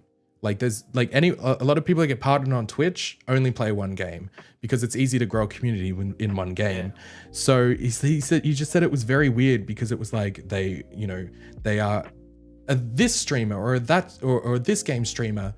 And then for him, it was like variety, horror, indie kind of streamer. And it was like, I guess it makes sense. Like it's really hard to build your audience not based around a game, but if you can manage to do it, then it's a good feeling to get to a level where you feel like you can just play whatever game you think will be fun to play with the community rather than cool. I have to play this game. Because I've seen too many streamers like break down and cry on stream because they feel like that they have to play this one game or else they can't pay their rent. And I'm like, I would rather just have a real job. It's vice I'm sorry, versa. I say real job, like it's a real job, but you know what I mean? I'd rather have like a 9 to 5. Yeah, it's kind of the opposite with on Facebook. I've seen so many variety streamers break down because they're just not getting places that they need to be. But that's the thing, like I mean there's been times where I'm like, okay, this isn't working, whatever. But because I am variety, I can never really pin it on anything else but myself. I'm like, okay, what can I do to just take things to the next level to make people excited to be there, or make people just like want to hang out? Yeah, because I mean, you can only be like, there's things you can't control in life, and then there's things that you can control. So just focus on those things that you can control and make them better, and you're gonna be happier. You're gonna be happy with the content you put out, and you're gonna be like, people will see that, people will see what you're putting in, and people will, you know, be on your side, because you know they want to be there, they want to support you, even though like when my community is like being super kind to me in chat, or there's like a hype train where they're just donating a whole bunch, like I feel like I run out of oh, it's a scam, but okay. It's just like Stars Party. If they've just brought that in, where it's like if you donate a bunch of stars at one time, then it has like a level bar. Yeah, it's a level thing. It's a 5-level thing. So like the more you donate, the more it levels out. But you also, like, the viewer also gets rewards from that. They'll get new hype emotes that they can use and stuff, which is cool. But like the thing is, I'm always like, anybody that does anything to like support me, whether it's a follow or like a sub or like gifting subs or something like that, I never know how to like act, because I'm so grateful when people do that, to the point I just can't stop thanking, and then I just feel bad because I'm like, I feel like I don't deserve it, or something like that. But the thing is, I say the same thing, and then I worry where I'm like, oh my God, like, are people just gonna think that I'm just saying this as a robot now because I say it so much? But it's like, how can I express through words that I haven't said before that I appreciate this so much and thank you, but please, there is no need. Yeah, okay. Yeah. I don't know. Oh yeah.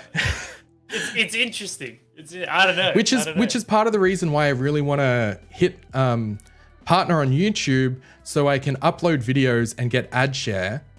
Because if I can get to the level where I'm earning money from YouTube from uploading videos, then I don't need the community to feel like they need to do things like that to support me. Yeah, so to level with you on that, that's utterly and completely my goal on Facebook, is to get ad share on live streams and VODs. Because I don't want people to feel like it's necessary to, you know, have to send me stars or support my channel or whatever. Like, I want them to do that from their freedom of choice. Yes.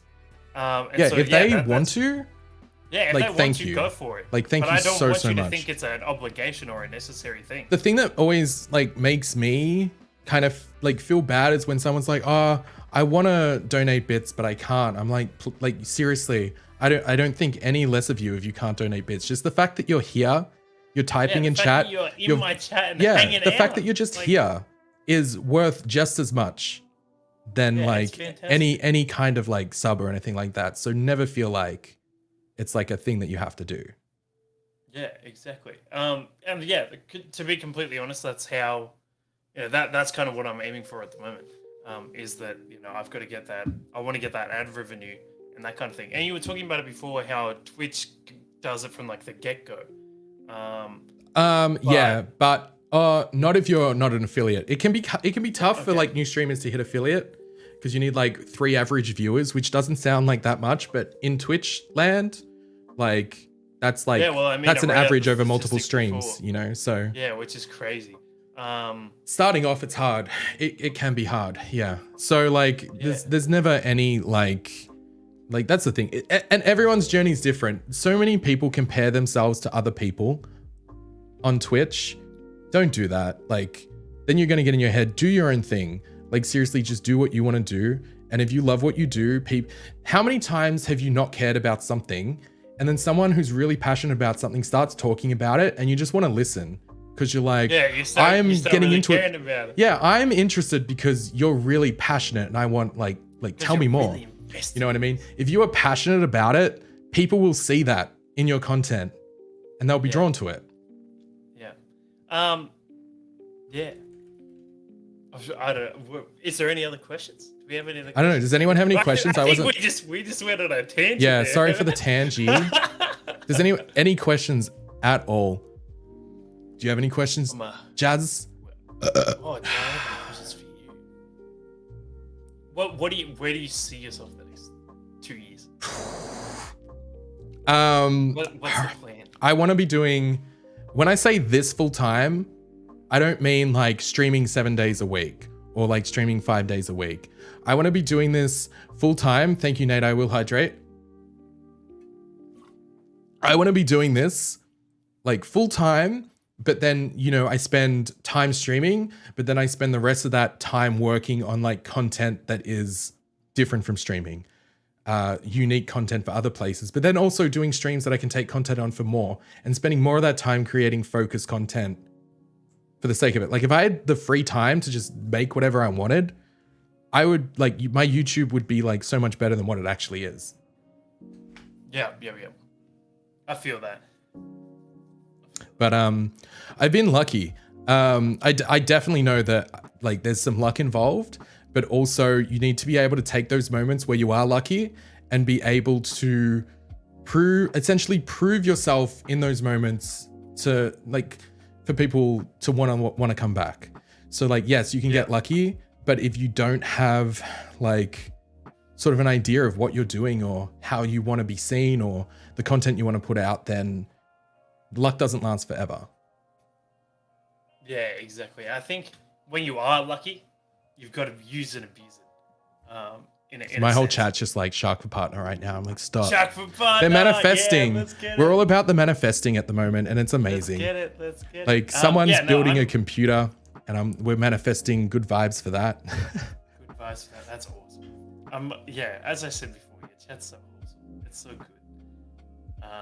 And every time I cut, you were talking about your welcoming community, and every time I've been in your stream, like they are very welcoming. Hell yeah. Chai was saying before that they thought you were really cute. Where is it? Chai, where did you say that? They were like, oh my God, Jazz is friggin' adorbs. There you go. You got called adorbs in my chat. Adorbs. Adorbs. Oh no, I see it, Chai. Oh my God. No, Leo. That's my dog. Oh. Leo is friggin' adorbs. Yeah, he is. I love him. He's Whoops. 6 months. He's huge. He literally is. He's like, so I've got a German Shepherd Husky. He's my new pup. He's 6 months and he's 25 kilos. Okay, so my favorite thing at the moment is like when, you know, somebody mentions somebody's dog and then the dog person always corrects like to the breed, what breed it is. Like, oh no, it's this. It's just, this is my favorite meme at the moment. Yeah, so true, you know. I don't know. That's probably reversed, but it's just like, is your husky dog? It's like, no, it's a pure blood half blue-eyed Alaskan wolf husky dog wolf. And then the cat one is like, what breed is he? And it's just like orange. The best one is that people will come up and instead of like trying to guess, they just ask you what breed he is, because it's really with Leo, he looks like a dingo. Oh, like for like a full-blown dingo, like he looks like a dingo. So they're like, people are like in their head they're thinking, did you domesticate a dingo? Yeah. And so they go, oh, what breed is he? Because they don't want to sound stupid by asking me if he's a dingo. It happens all the time. Oh my gosh. Yeah, if you ever want to talk like YouTube stuff, or like you have any questions about YouTube, if you're uploading something or want to like talk about SEO, like you can always just DM me on Discord. Discord's like the best place. You sound like a very bountiful database. Look, I'm gonna be honest. I'm gonna be honest. Discord. Sorry, no, wait. Fuck, what were we just talking about? Streamer brain. Exactly. I do that all the time. What were we just talking about? We were talking about oh no, I forgot. SEO and YouTube. That's what we're talking about. Oh yeah, look, I'm happy to share any idea, any technique, any of that. Like, there's some people that'll be like, oh, I learned how to do this, but I'm not going to tell anybody because I want to get like the creative leg up and like do better. It's kind of like stupid. Well, it's not just stupid, it's detrimental to yourself. If you share your ideas with like your friends and your community and stuff like that, then they're going to take that and they're going to do that and they're going to share things with you, and you're going to come up sort of together rather than I actually saw Mr. Beast talking about this, and when I saw it, I was like, thank you. Like, this makes so much sense, right? Because everything that I learned from watching videos and from people talking about advice and telling me these things. Yeah. None of this is stuff that I learned on my own. This is all stuff that I've watched and then applied. So if someone wanted to ask me, it's not my knowledge to hold on to. But if I can help someone, like, then that's the most successful thing I think you can do. Yeah, yeah. And like, if anyone in your chat or if anyone in my chat right now, like, is looking for like some good resources for like starting to stream, I mean, for starting out, like Harris Heller Alpha Gaming helped me a lot, which is like, I've watched heaps of these videos. So there's that. Then there's also, if you want to take it to the next level, learn more about SEO, more about how to brand yourself and like on different platforms and which platforms are better. Devin Nash does really, really great videos on YouTube talking about that. It puts you really in a good mindset as a content creator to take it seriously. Yeah. Maybe I've watched him. I'm not sure. But that whole thing of coming up together that you're talking about, yeah? That whole like boosting each other. I've got a really nice group of streamers who are there's probably like 8 or 9 of us. Where we often talk about, you know, different things with streaming and that kind of stuff. Yeah. And really like, and also like, I was just featured on like a mental health podcast for streaming, like in general, you know, and like the mental health, you know, problems that come up with, you know, doing streaming and all that kind of stuff. Yeah. Which, you know, thank God I haven't experienced any, but there were some people with some pretty tragic stories. And so like that group of streamers, we all try to like boost each other up, you know, and share out their stuff and like their streams and send out raids their way and all that kind of stuff. And it's kind of like a full circle reaction because like you help someone out, then they help someone else out, and then they help you out. And we're all just kind of like lifting. And that's the thing. I feel like the energy that I put in with the community and the people that come in to the stream, like maybe some people don't talk and they just leave because they don't vibe with it, but that's totally fine. Like that's them. But I think the energy that I put out and the energy that I put into the community breeds a certain kind of thinking that isn't necessarily toxic in the sense of thinking, you know, on a selfish level or for yourself. And I think I'm at a stage in my life where I don't really want to associate with people that think like that or have those ways where they're just kind of like, you know, kind of like talk behind people's backs about things or something like that. Like I just, I mean, it's not good. Like it creates a sort of like, it creates a lot of like toxic stuff. And I'm like, if I'm in groups where people are doing that, then there is groups where people are doing that about me too. And like, maybe there's groups where people do talk about me like that, but I don't really give a fuck. And if I'm associating with those people and I hear about that, like, look, fine, talk about what you want. But, you know, then I don't feel like I really know anybody or I have anybody in like close vicinity that really is like that. And I think that's a really good thing. And part of the reason I'm really bad at like responding to a lot of messages and stuff. And I feel terrible, like community, I'm sorry. I know sometimes it takes me like days to get back to a message if you message me. I just wish I wasn't working a full-time job on the side, but yeah, I think everybody understands that and get that, and that's something that I communicate. DJ, Jake. DJ, I've seen you do DJ sets. You should start DJ. I will stick to my dance parties. Thank you very much. Oh no, I was just gonna say it's for the sole reason of you can earn a week's wage in one night. Oh, you mean like off stream? Yeah, you should start DJing. I don't know. That's what I do. I'm extremely introverted, so I don't know if I want to. That is my weekend job, which allows me to do content creation and everything like that throughout the week, is that, you know, I'm a professional DJ. Yeah. And you do. I've seen your DJ streams. They're really cool. Yeah. The DJ stream. Oh, which like the one that we did here. I think so. I would like clicked on it. I was like, okay. I've done a couple. I've also done a couple of on Instagram, like on live on Instagram. Yeah. And it was like when I was at a venue, and I was just playing a set for the venue, and I like just had my phone on the side. And Mel was like moderating the chat. Super awesome job. Also, that's the bonus of having a partner. Yeah. There's something I do want to address though, because I noticed like I think Ariel is with you. Is one of your communities? Ariel is Mel. Yeah, That's my fault. Ariel said that I'm not that introverted, but that's always like something funny because I want to address it because it's something that I have arguments with my mum as well, but it's just kind of like me in like a public setting or like me out at a party, like I don't really talk that much. I have to be like really comfortable with the people I'm around, and like You have to go and talk to him. yeah, I'll go in. I'm like, I can't. Like, if I'm in a group of people and there's someone new, I go really quiet.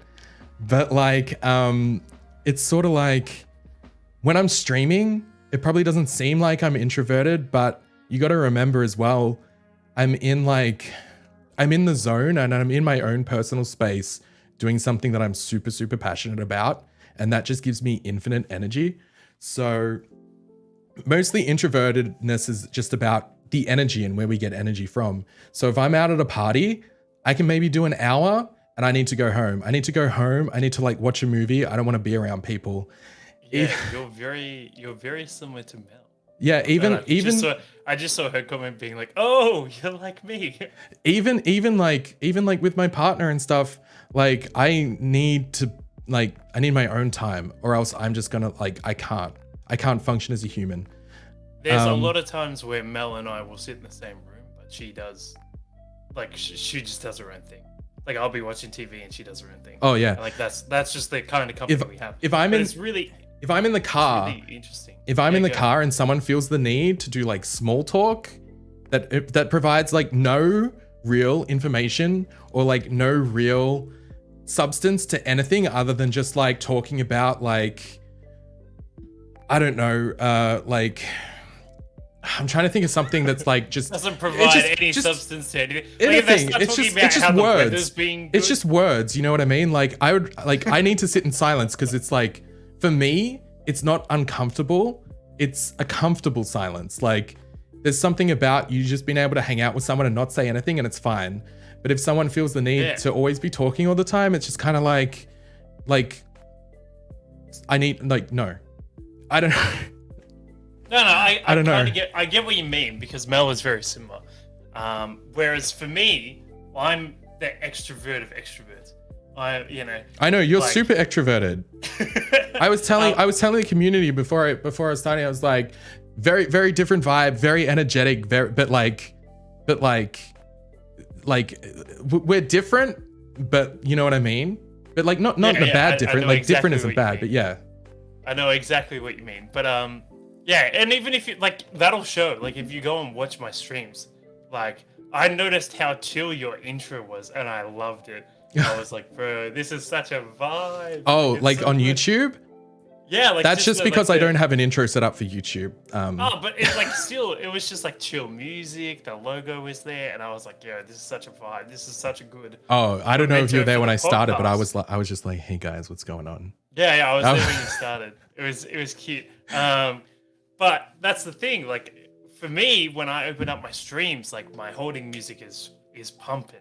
Like when I open up with a dance party at the start. Oh, Fridays? Like, I open with a dance party on Friday too. Yeah, no, every stream is like a HBZ remixed bootleg banger. Nice. Where we come on for like the first minute and a half. It's just me chilling. Like it's just me going for it. Oh my gosh. And it's very DJ. Because like that's my nature. That's who I am. I've been doing this. Like, sorry, go on. To give a bit of a background, like I've been a competitive cheerleader for 6 years. Yeah. Like, I've been a radio personality. I've hosted a bunch of shows. Like, yeah, I wake up with 13. Naturally I wake up with crackhead energy. Like that's just who I am.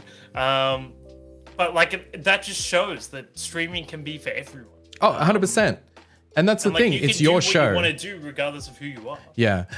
Every Friday now we start off with a dance party. It has Friday written all over the screen and like it's colors. Catch the Friday dance. And every song on Friday is a song that you'll never hear again on stream. And it's a remix of like 3 or 4 different songs in one, which I'm hoping is covered in the DMCA because it's unrecognizable when it's all mashed up. That's so literally the reason I started doing streams, like remixes and bootlegs on my stream, was because I don't get DMCA'd for them. Yeah. Well, Literally. Facebook's good because you can play actual music. I don't know whether you have to be a certain level of a streamer, but no. So you can play actual music, but there are still things that you'll get hit with because they've only got deals with some artists at the moment. Well, like some record labels have signed up on it and others haven't. Yes. So anything that is produced by Sony Music, which is like a large 45% of the music industry, you still get hit with a strike. Yes, that makes sense. I also have this other thing that I like to do on streams that people can claim a tickle shark. I don't know if you've heard of tickle shark. Yeah, I did it the other night. Look, I'll do it right now for everyone in chat. Oh, there you go. I can see it. Good. And then we have the general dance parties and stuff like that. But yeah. Fantastic. What's your take on Bring It On, Jazz? It's a good This movie. is a loaded question. It's a good movie. I enjoyed watching it. They compete. So the only thing that is wrong with it is the specifications in which they cheerlead, and that is that they're competing in like a level 4 team, but they're doing like level 7 stunts, which you would immediately get disqualified and asked to leave the floor if you did that. Also, they dance when dance isn't on. So like in an all-star cheer routine, there is a moment at the end of your cheer routine when you're exhausted and absolutely covered in sweat because you've been throwing people for the last 2 minutes, and then they go, yeah, dance. And you've got to, and it's like the dance isn't even real dancing. It's like you've got to hit like a pose, like every it's kind of like all this shit where you're like and people are like clapping, and you're just hitting pose after pose after pose, and it's not real dancing. It's more like choreographed movement. Isn't that dancing? Isn't choreographed movement dancing? It's hard to. How would you describe dancing? Because I'd say choreographed movement. Yeah, it's probably choreographed movement, but like the people that bring it on are actually like they're vibe, like they're hip hopping. Whereas they're hip hopping, they're popping and locking and shit. Whereas like this one, it's just kind of like hit a pose, hit a pose, hit a pose, hit a pose, hit a pose. Step up to the stream. Yeah, and it's kind of like 30. It's kind of like 30 seconds of just. And then you finally finish, and you will notice that, like, if you zoom in on the blokes' faces, there's just like sweat dripping down their nose. Yeah, because they've been busy throwing people for like the last 2 minutes. Just for people in my chat, Jazz did cheerleading during uni. You did like competitions and stuff? During uni, we did. So I did in uni. I did 3 years of university premier cheer. Premier, it's like a university only competition. Damn. I got 2 national titles from it, so we were pretty good. Latrobe was pretty good back in the day. Before COVID? Yeah, before COVID. And then I did all-star cheerleading in the international division with Mel, actually. Damn. For half a year. Like, I think, half a year. Like, basically a year. Like, we hit competition season and I joined that team. And we came 3rd in the international division of nationals. Wait, did Bryony do cheerleading walking at LTU? Which is pretty cool. She was a Latrobe cheerleader. Oh, yo, I might know her. When did she do cheer?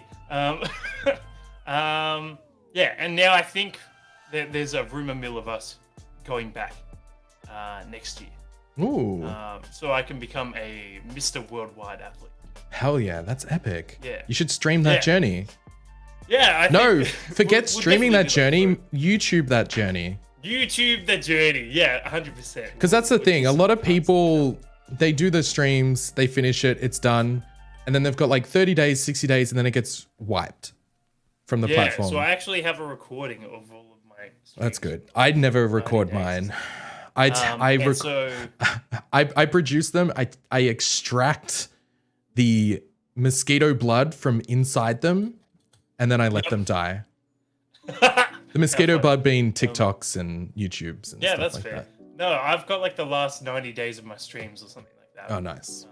And then I'm just gonna take that, and I'll make like a 3-month. So we've been active for 3 months now. So I'm in Yes. the middle of making like a 3-month montage. Oh, Like cute. how far we've come. Cute. Yeah, because like for Facebook, we're still growing. Like my channel in particular is growing at like a ridiculous rate. Yeah. Do you have another question from chat? Do you have like redeem elements to your stream? So for example, on Twitch, you have channel points that people earn the longer you watch a channel. And when you earn enough channel points, the streamer can set redeems to do something. Like there might be a redeem like play a game blindfolded. No, we don't have that shit. Oh, I think wish they're we had that relatively shit. like newish to Twitch anyway, like at least like a past couple of years, but We're definitely getting there. I know that Twitch has like a lot of features that Facebook doesn't, but Facebook is slowly implementing a lot. I mean, it's all a catch-up thing. But like I said, streaming we just got Hype Train or whatever. right now. Like our equivalent, we just got that. Oh, you're welcome. Yeah. I'm kidding. How is that's the thing. So I think as long as people are more conscious about what they're putting into the content rather than just playing, it goes such a long way. And thinking about expanding to other platforms. Yeah. And so, also if you just to one last rant. Go. If you have a skill that like is a good skill, like share that skill. You know what I mean? Keep doing it. Like 100%. That's what everyone says. Work like if that skill, you can put that into streaming. Like if you're just like an amazing cook, just do a cooking stream if that's like something that you're passionate about. All that kind of stuff. If you and that's the thing that you can do that's really, really good on Twitch. Because you have just chatting, Yeah, or we have food and drink, we have like arts and crafts, so you have all art, these music. open world categories, which is awesome. Yeah. Whereas Facebook literally has games. And then when you become a partner, you access hanging out. Yeah. And hanging out is just like an all-inclusive, all-in-one, like just chatting, where you can do whatever you want. But it's only available to you once if you're partner. Yes. Yes, that makes sense. No, that's really cool. Like, seriously, thank you so much for inviting me onto your podcast. That's okay.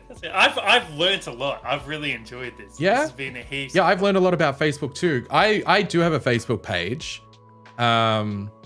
Like a Lonely Shark TV Facebook page.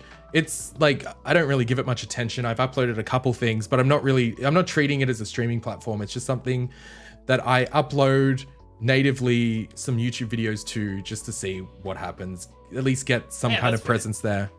That's fair. It's nothing exciting. Chai's like the only person that comments on things. I think Mel just pointed it out that I've been streaming for just over 90 days. Nice. 90 days on Facebook and you have 6,500 followers. Yeah, 6,500. Yeah. But as I said, we're well above average.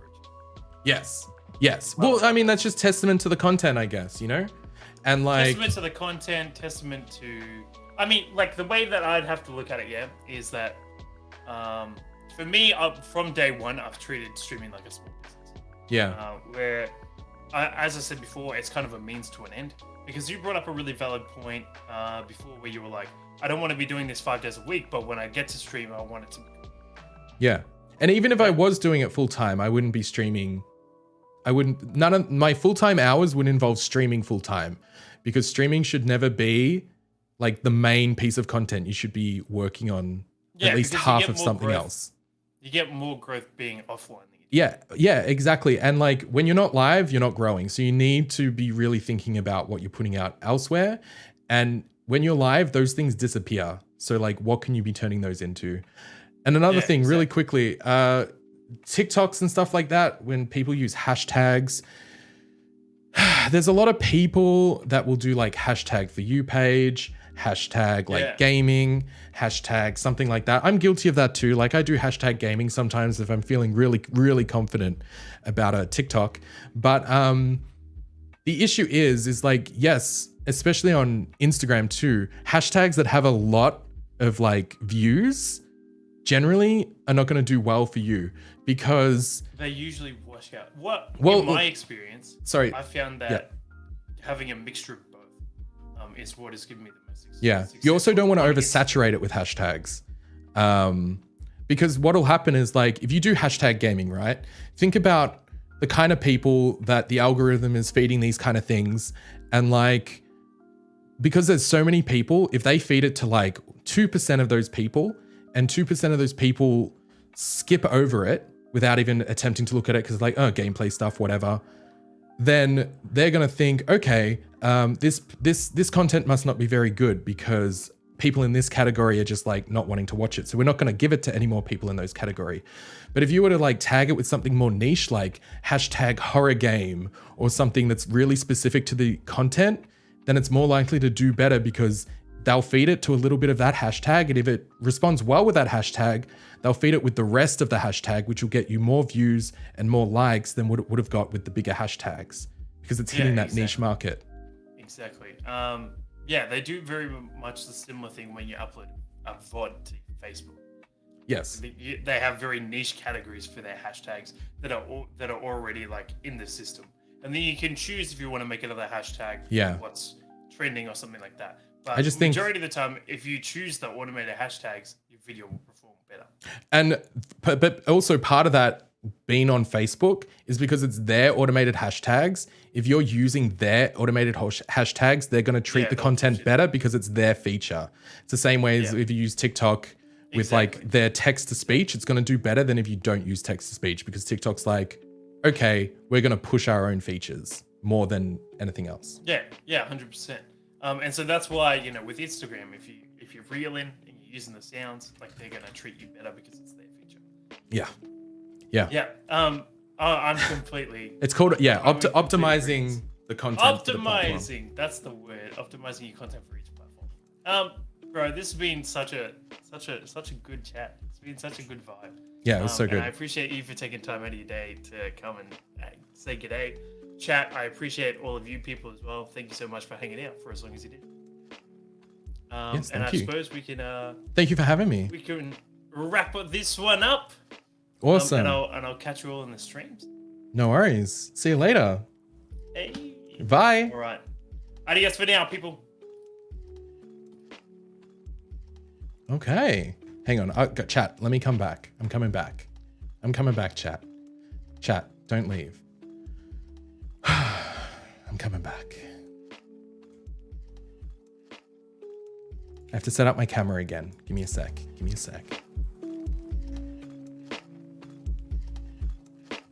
It's a process, okay? It's a process.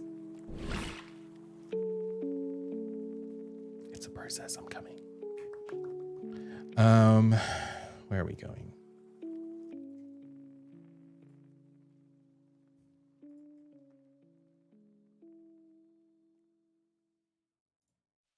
Oh no. Oh, okay, hang on. Oh, we're back? We're back. Cool. 69% recording. Yeah, it was on like 69% the whole time. I don't know what was going on there. I think it uploads the conversation. I think Riverside.fm uploads both sides and then you can export it in full quality for both cameras, which is really cool. Hi everybody. Thank you so much for joining me. What'd you think? Ariel, thank you so much for joining as well. Thank you for vibing with the community. I missed a lot of chat. But I was doing my best to read what I could and laugh where I could as well. Hi Sumi. Hi Chai. Hi. That was cool. I was really nervous going into that. I don't know why. I think just I've never really done a thing where I ignore chat for as long as I did. But you guys know I'm not really ignoring you, so let's go. Impressive skill to do both. You did great, Ariel. Thank you so much. I'm saying that right. It's Ariel, right? Or is it Ariel? It was nice and wholesome and comfy stream, but not comfy enough to open up due to having dinner soon with people I don't know. Yeah, that's fair, Crazy. That's fair. You were not supposed to catch up with chat this time.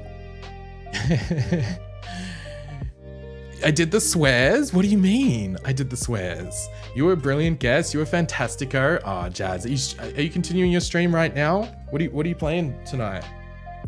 So I'm not gonna go for much longer. We're gonna finish up in a second, but I just want to say thank you to everybody. I got burnt yesterday, so I am so red.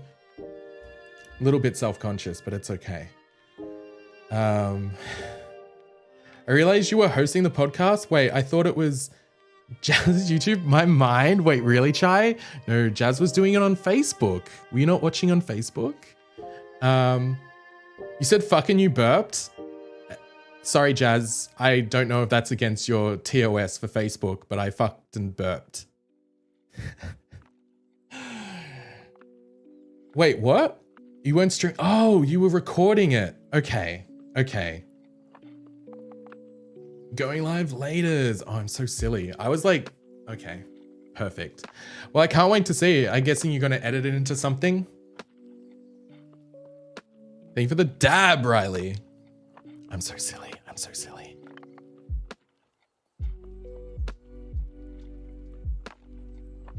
Yeah, my guy. Well, thank you so much for giving me the opportunity. I always do enjoy doing these YouTube streams because it helps with the watch time overall for the channel. We're about halfway to the partner of YouTube monetization, which is good.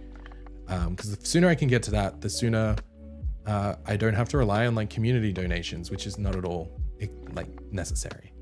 It'll go on Spotify. Ah, fuck yes. Will it?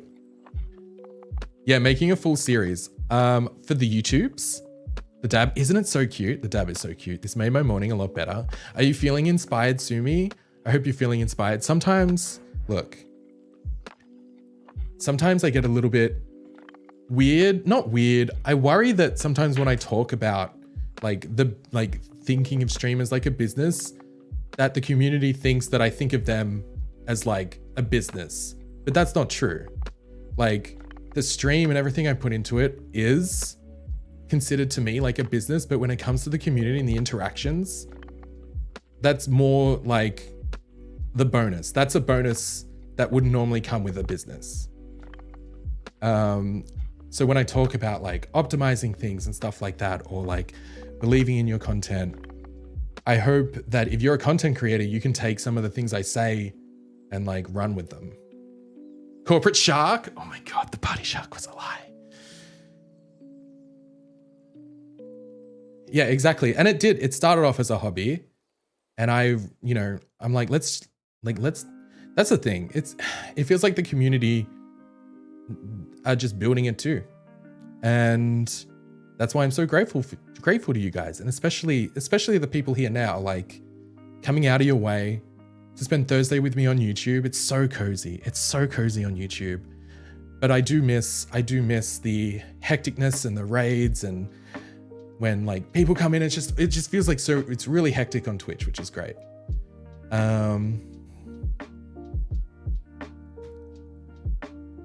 Brenda, late for the podcast, could lurk a little bit. Was it good? It was really good, Brenda. I think Jazz is going to put together a video as part of a series, but I really liked it. I think I touched on the things that I wanted to touch on. No, it just means you're serious and that's why you do it well. Exactly, Riley. Like, you got to take it serious to a certain degree. Yeah, exactly. Exactly, Sumi. I agree with Sumi. It's not mutually exclusive. If it is something in the back of my mind where it's like, I don't like, as long as I think I'm pretty transparent with everyone in the community. So I don't think it's ever an issue, but sometimes I guess it can be a bit jarring going from like the streams where it's just like, it's the content and we're having fun and we're all vibing. And then me talking about like a business mind is like, it's a bit of like a jump to and from, you know what I mean? Oh, thanks, Treacle. Enjoy the office. How is your video thing going?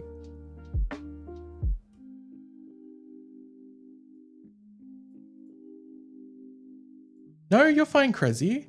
You're fine, Crazy. You do you. I appreciate you hanging out. I mean, it means a lot. No one to YouTube community. It's not a salesman job. Yeah.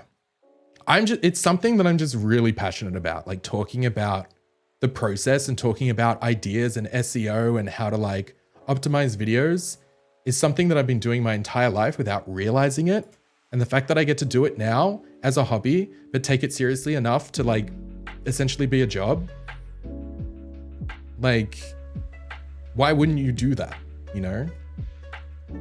I still need to eat the pie, it's true. Thank you, Walking. A hover TikTok bootcamp? Yeah, let's do it. Not now though, but we can totally do that. Maybe we can even, I like doing it on the Discord. I think doing the bootcamp TikTok edits in the Discord gives a lot of meaning to the Discord as well. Like everyone's already there and stuff. And if we can start doing events like that, I think it is also my words, they're broken. Oh no. It gives people a reason to want to join the Discord more as well. And then we become an even stronger Discord.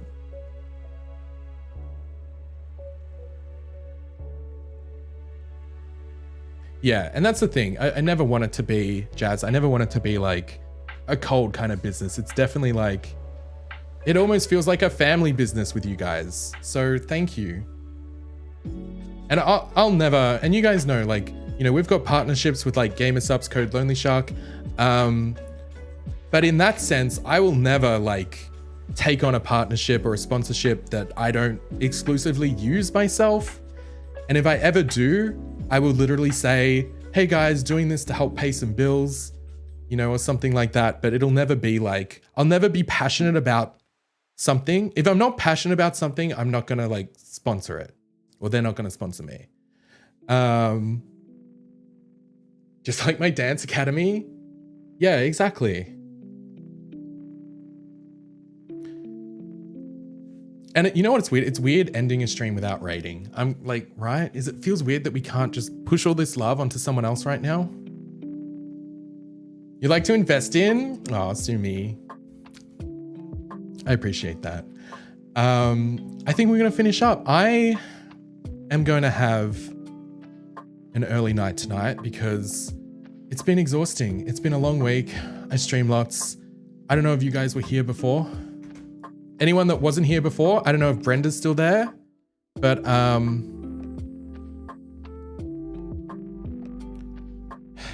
fingers crossed. I'm going to keep it a secret until Friday, where I'll announce it on stream that we applied. But I really don't want to make a fuss about it on Twitter or anything like that until it's actually in the bag, if that makes sense. So if it happens and we get accepted and we become partner, then I'll post about it on social media and stuff. But until then, like, it's just going to be kept between us, because I see so many people post, they're like, oh, I applied for partner, and then it doesn't work out. I'd rather just wait till it's a thing and we'll keep manifesting. You know what I mean? Yes, you're in the inside circle. Keep it on the hush. Exactly, because it, like, look, to get to this point, personally, is a win. Like, I think that's a win for us as well, right? Like, we worked hard to get to this point. So whether we get rejected, that's fine. We can apply again or whatever. But to reach this point, to be able to apply to this position, like, fuck yes. Thank you guys so much. This is a win for us. So thank you. So even when we get if we get rejected, we'll just have to keep doing better. It's fine. I'm just happy that we reached it. Riley, thank you so much. Thank you, everybody. Thank you, Johnny. Shark bait. Ooh, ha, ha. Arsenic shrimp. Okay. I don't know how else to end the stream. It's weird. I don't have any of the things that I normally have. Am I reversed? Just keep swimming. That's it. Okay. I will see you guys tomorrow. I am going to be doing a stream with... Okay, a couple things tomorrow. Going to be doing a stream with King Corey Bear. We're going to be playing some Phasmo. And then we are going to be doing a new game. It's a dinosaur MMO. So feel free to come along to that. Wait. Okay, wait. What if we rated someone on Twitch?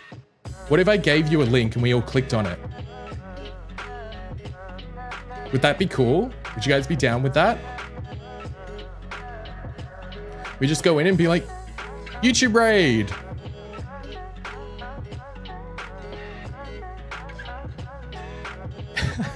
Empress? Oh, okay, let's do Empress. Wait, but don't go in yet. Don't go in yet. Where's Empress? What's the time? Is Empress still streaming? Where's Empress?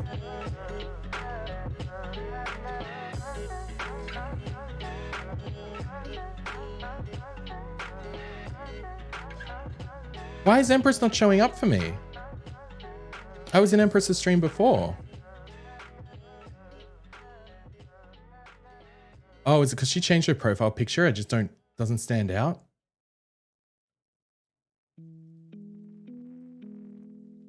Oh, I see. Okay. It was so hard to see because of the profile pic change. Brains are weird. Okay, I see Empress. All right. New photo, yeah. So this is where we'll be going. Feel free to jump into there. What's the raid message? Whoops. It will be...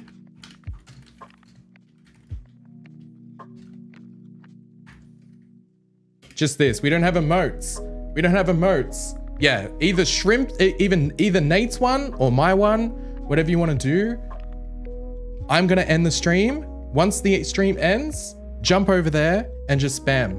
Spam, spam, spam. We don't have emotes. I know, but I love you guys and I'll see you tomorrow. It's going to be a good stream. Please, please join me and let's complete this partner. Poosh. I appreciate you all. Thank you so much. Goodbye.